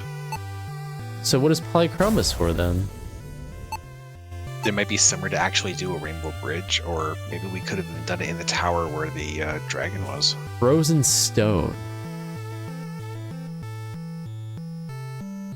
So maybe on the mountain somewhere we need it. Yeah.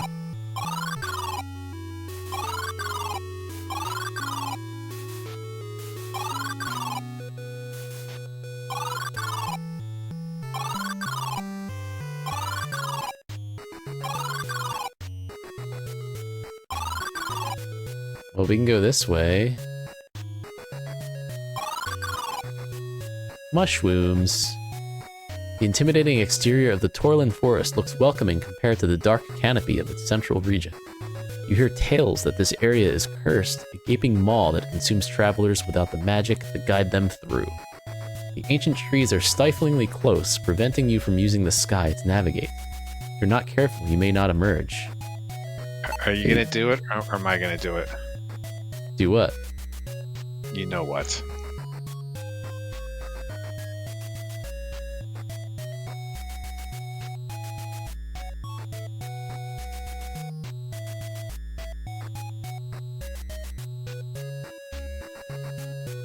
Do you want me to do it? You do it. Like do do do do do do.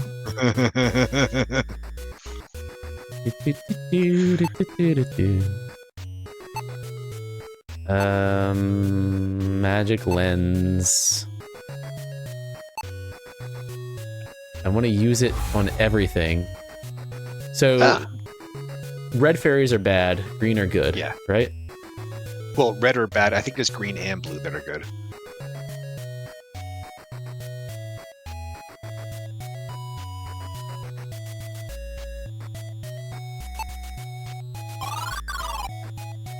You have to use it on every screen. Yarp. Alright, so don't choose that path. You probably specifically should do the opposite of it.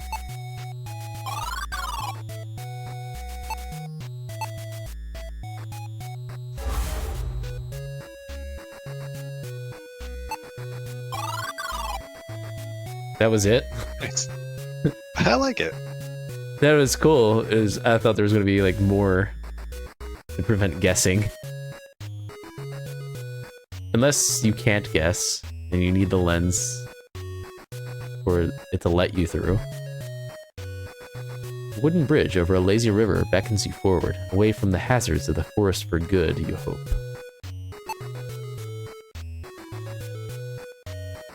The dirt wagon path is being reclaimed by nature. You imagine the roads saw more action when the mine was in operation.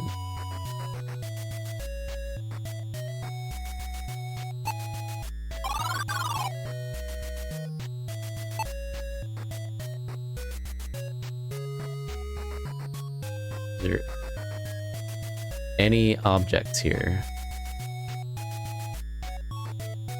You feel a strange kinship with the rogue plant. Keep at it, you mumble, encouraging the shrub to continue surviving. And then we use Herbicidia. I love that you're thinking the same thing. Oh, we're not going to try using Herbicidia? Oh, I'll try it.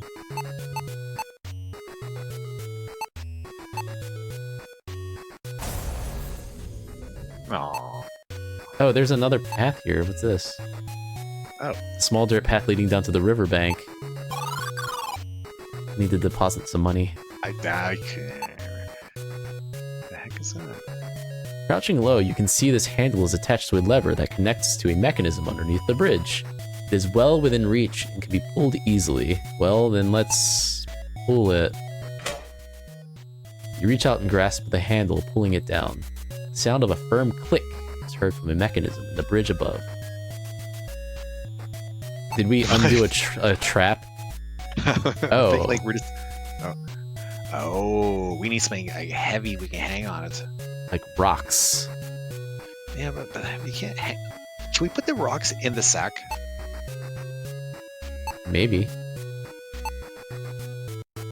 Heavy rocks. In the... Ah. Empty sack.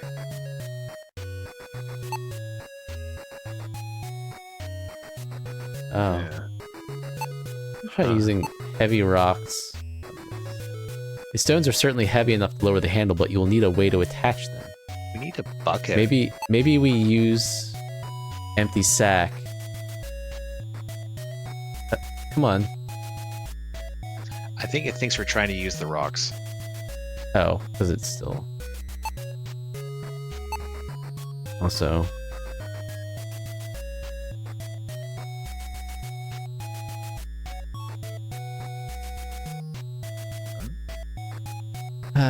empty sack. Which one of us said that? I did. Oh, okay. I said, come on. Okay. How big is this sheath?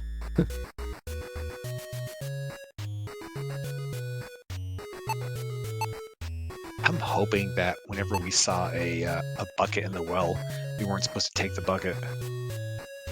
I don't think we could. I think I tried.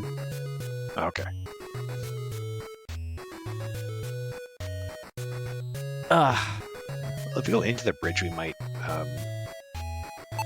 see Maybe. a bucket or something. I bet it's trapped. Yeah, as you walk through the covered bridge, your concentration is broken by the sound of creaking wood beneath your feet. Suddenly, a trap door opens and you fall into the rushing river below.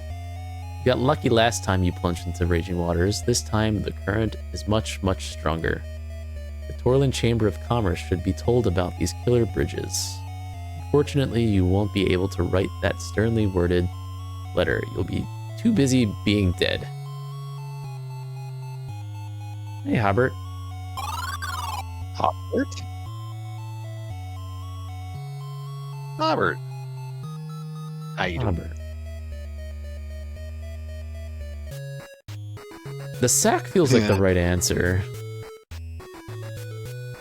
Well, I mean, I would expect someone with either a hook or a handle, honestly. Or the bird cage. And we did cut the sack open. Ooh. That's a smart idea. The rickety cage is falling apart is totally going to hold that much weight. You know why it works? Because it was hanging. Because we put the rocks in the cage. Yeah. The rocks. The rocks are birds. I was wondering if you're trying to make a bird joke, but it's like, off. You know. Off. Yeah, no, I get it. I get it. Actually, yeah, I know. I put rock as in the bottle today, but Still.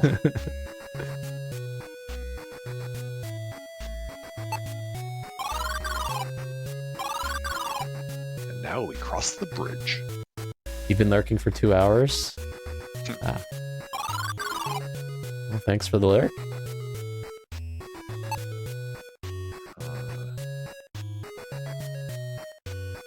A lot of straight paths here. Oh! With a loud screech, a foul harpy swoops down from the trees and hovers in front of you. Because of the stench coming from this human vulture, you wonder why she didn't notice it sooner. Why you didn't notice it sooner. Okay. We're not in immediate danger.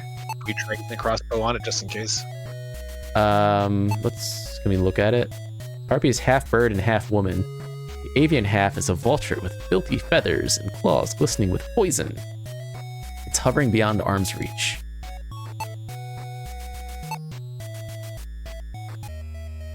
Before you can act, the harpy dives at your unprotected head.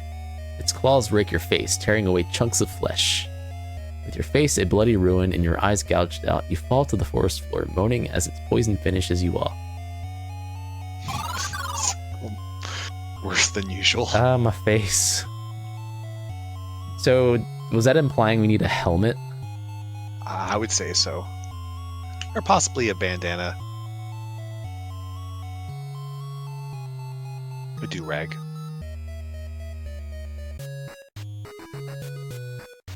A jaunty cap.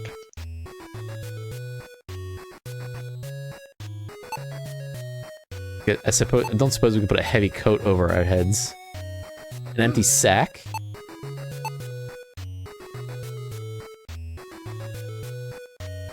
We could try the gold dagger, I guess. I don't know. They said before you can act. That's true. Yeah, maybe we can go back to the armory and get a helmet.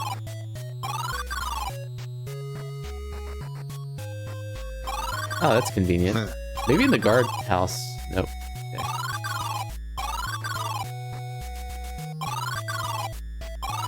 I like to point out 2 of the corpses we found were wearing helmets. I'm just saying. True. That is true. Can we take a helmet from a corpse? No, because grave robbing is wrong.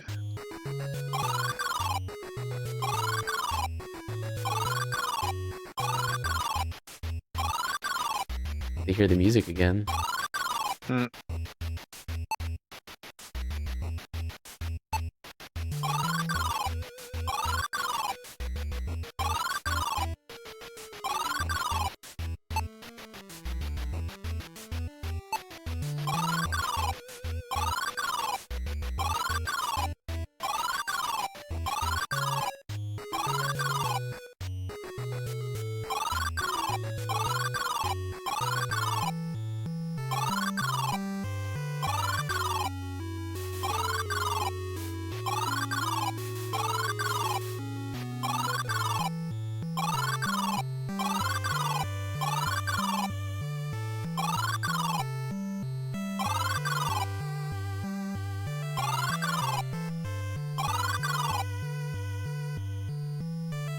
I don't see a helmet in here.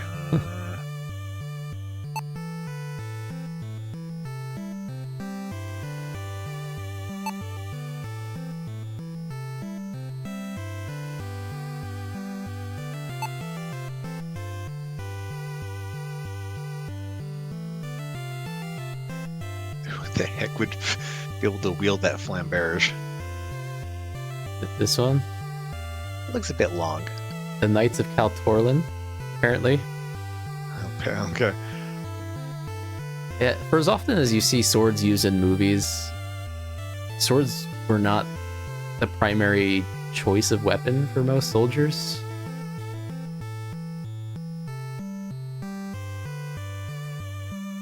Especially big swords. Not very common.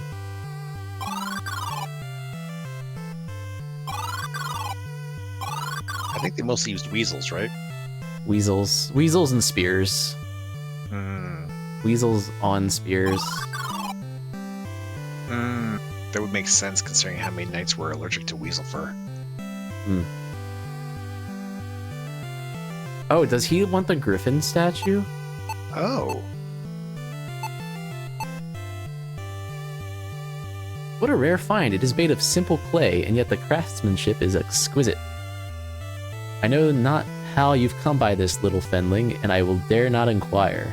20 silver coins are yours for the bolts that we need for our crossbow. Maybe that's the solution to the harpy. I feel like we still need protection. But can we Maybe. buy bolts? The best protection is an offense.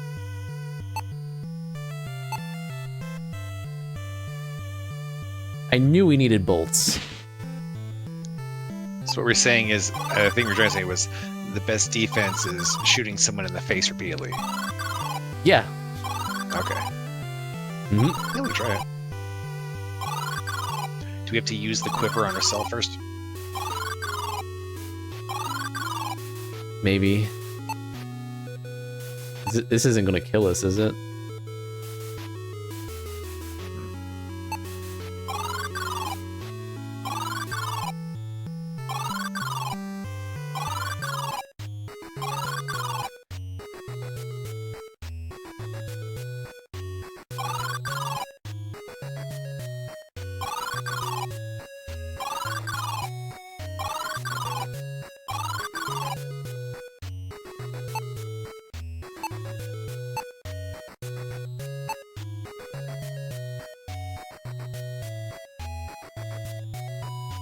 Please be careful around it. Last time it took my face.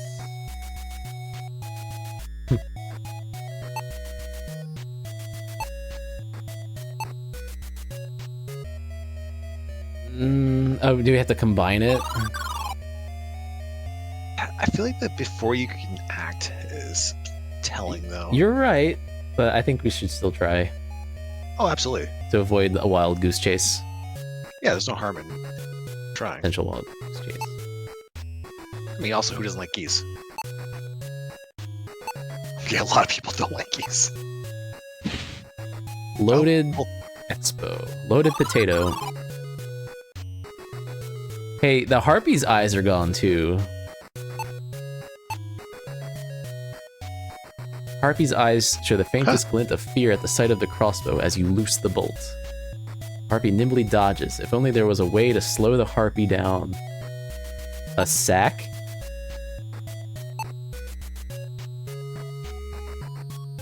How do you slow a harpy down?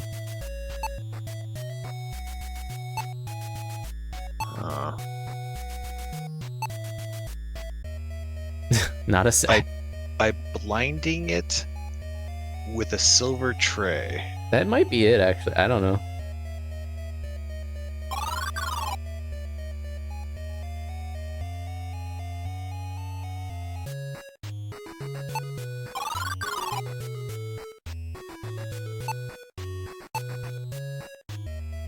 Nope, that's not it.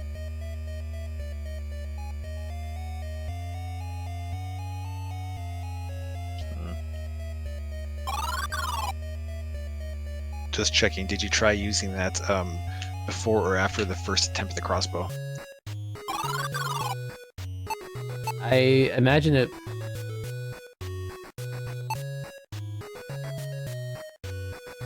Did it undo this? I think when we shot, it stopped being a loaded crossbow. I see, we gotta reload it. Maybe Tempe's. No?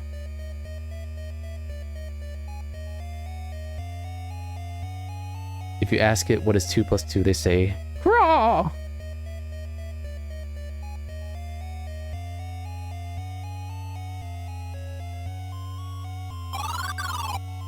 How do we slow it down? It's obviously wrong.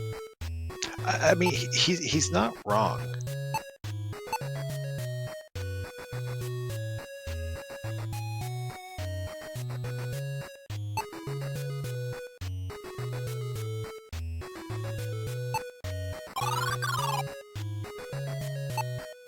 else I don't know of anywhere else that we could be trying to do stuff.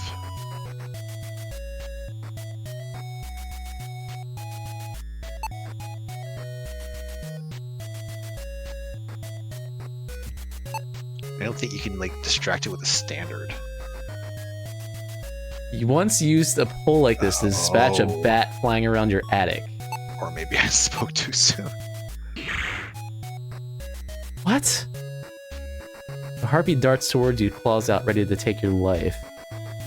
Before its talons reach your body, you thrust the standard into the harpy, impaling the flying horror. Is it done for? Do we need to shoot it still? It's slowly getting its bearings. Alright, we have to double tap. Crossbow bolt pierces the harpy's flesh. In a moment, the monster bursts into dark flames and vanishes into floating ash. See if you have an abacus. Take our standard. We have standards. It's a pole. Now it's a pole. Yeah. A staff. Ah, we're gonna put like an amulet on it and use it to figure out where the. Never mind.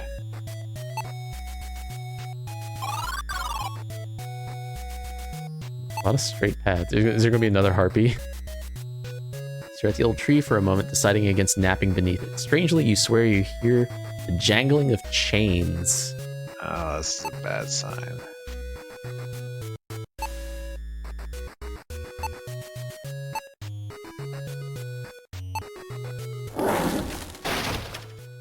Ah. As you continue along the path, the sound of splintering wood explodes in your left ear. In your misfortune, you stumbled upon a raging tree ant. Its hollow shriek tears through the still forest air. This ain't no leashy. Herbacidia! Herbacidia! Really? Really? Seriously, what? We have a spell for killing plants, and we're getting attacked by a plant. It's like, oh well, that doesn't count. Do we have Trees to? aren't Do we have plants. to use the pole on it first?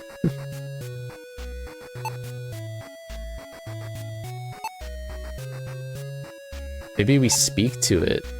Maybe we reason with it. There was something about chains before, wasn't there? Yeah, something. The only conclusion was to add another chain, though. I forget what the first part of the text was. It was something about giving a silver chain to get gold. Yeah.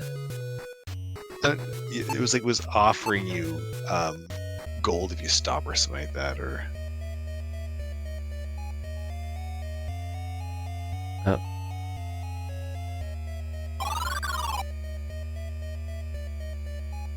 You got eaten by Old Man Willow.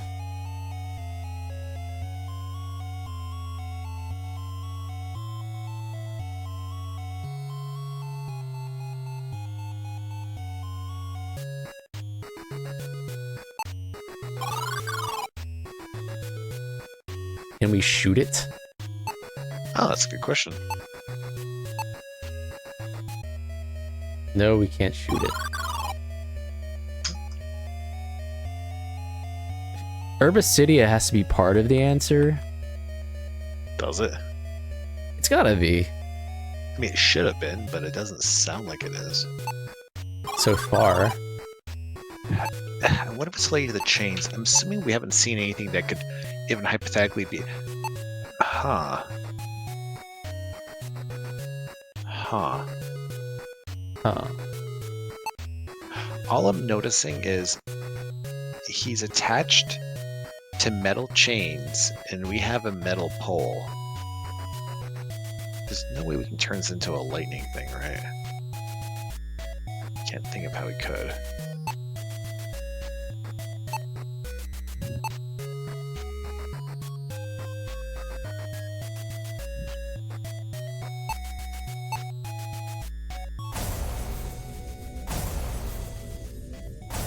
You know this is the correct answer. It should have been, but I don't think it is. It's got to be the chains for some reason. If we look at the chain itself, especially that loop really close to us, we It see doesn't anything. distinguish it from the tree ant. And we tried using the pole on it. I tried using the pole on the tree ant itself.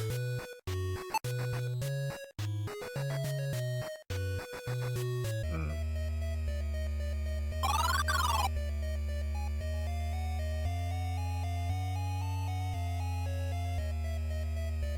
So it is after 12. I don't know if we should Oh, stop yeah, right. here. Sorry, I was trying to keep That's an eye out okay. for that. And I forgot the quack o'clock. Okay. Think about the answer to this. There we go. Oh, there you go. Yeah, well, we can come back at it next time. Figure out what the answer is. I still do- feel like Herbacidia has got to be part of the answer at some point. I feel like it's not going to be. I feel like we're going to need this to like uncover a cave or something that's just completely overgrown. Eh. I will say I'm kind of liking this game more than Shadowgate, honestly. So like- far, yeah, I think I do too. It's been cleaner. Feel. yeah, that's a good But way that to might phrase be it. might be like a remake thing though. You don't know, like, That's fair. you know, I don't know. But we played a remake of Shadowgate. Yeah, but that one was like from 2013. Oh, This is a remake that's like a year and a half, Yeah, that's fair. 1.5 years old. Yeah. All right. Well, see you next time, everybody. We killed the tree ant.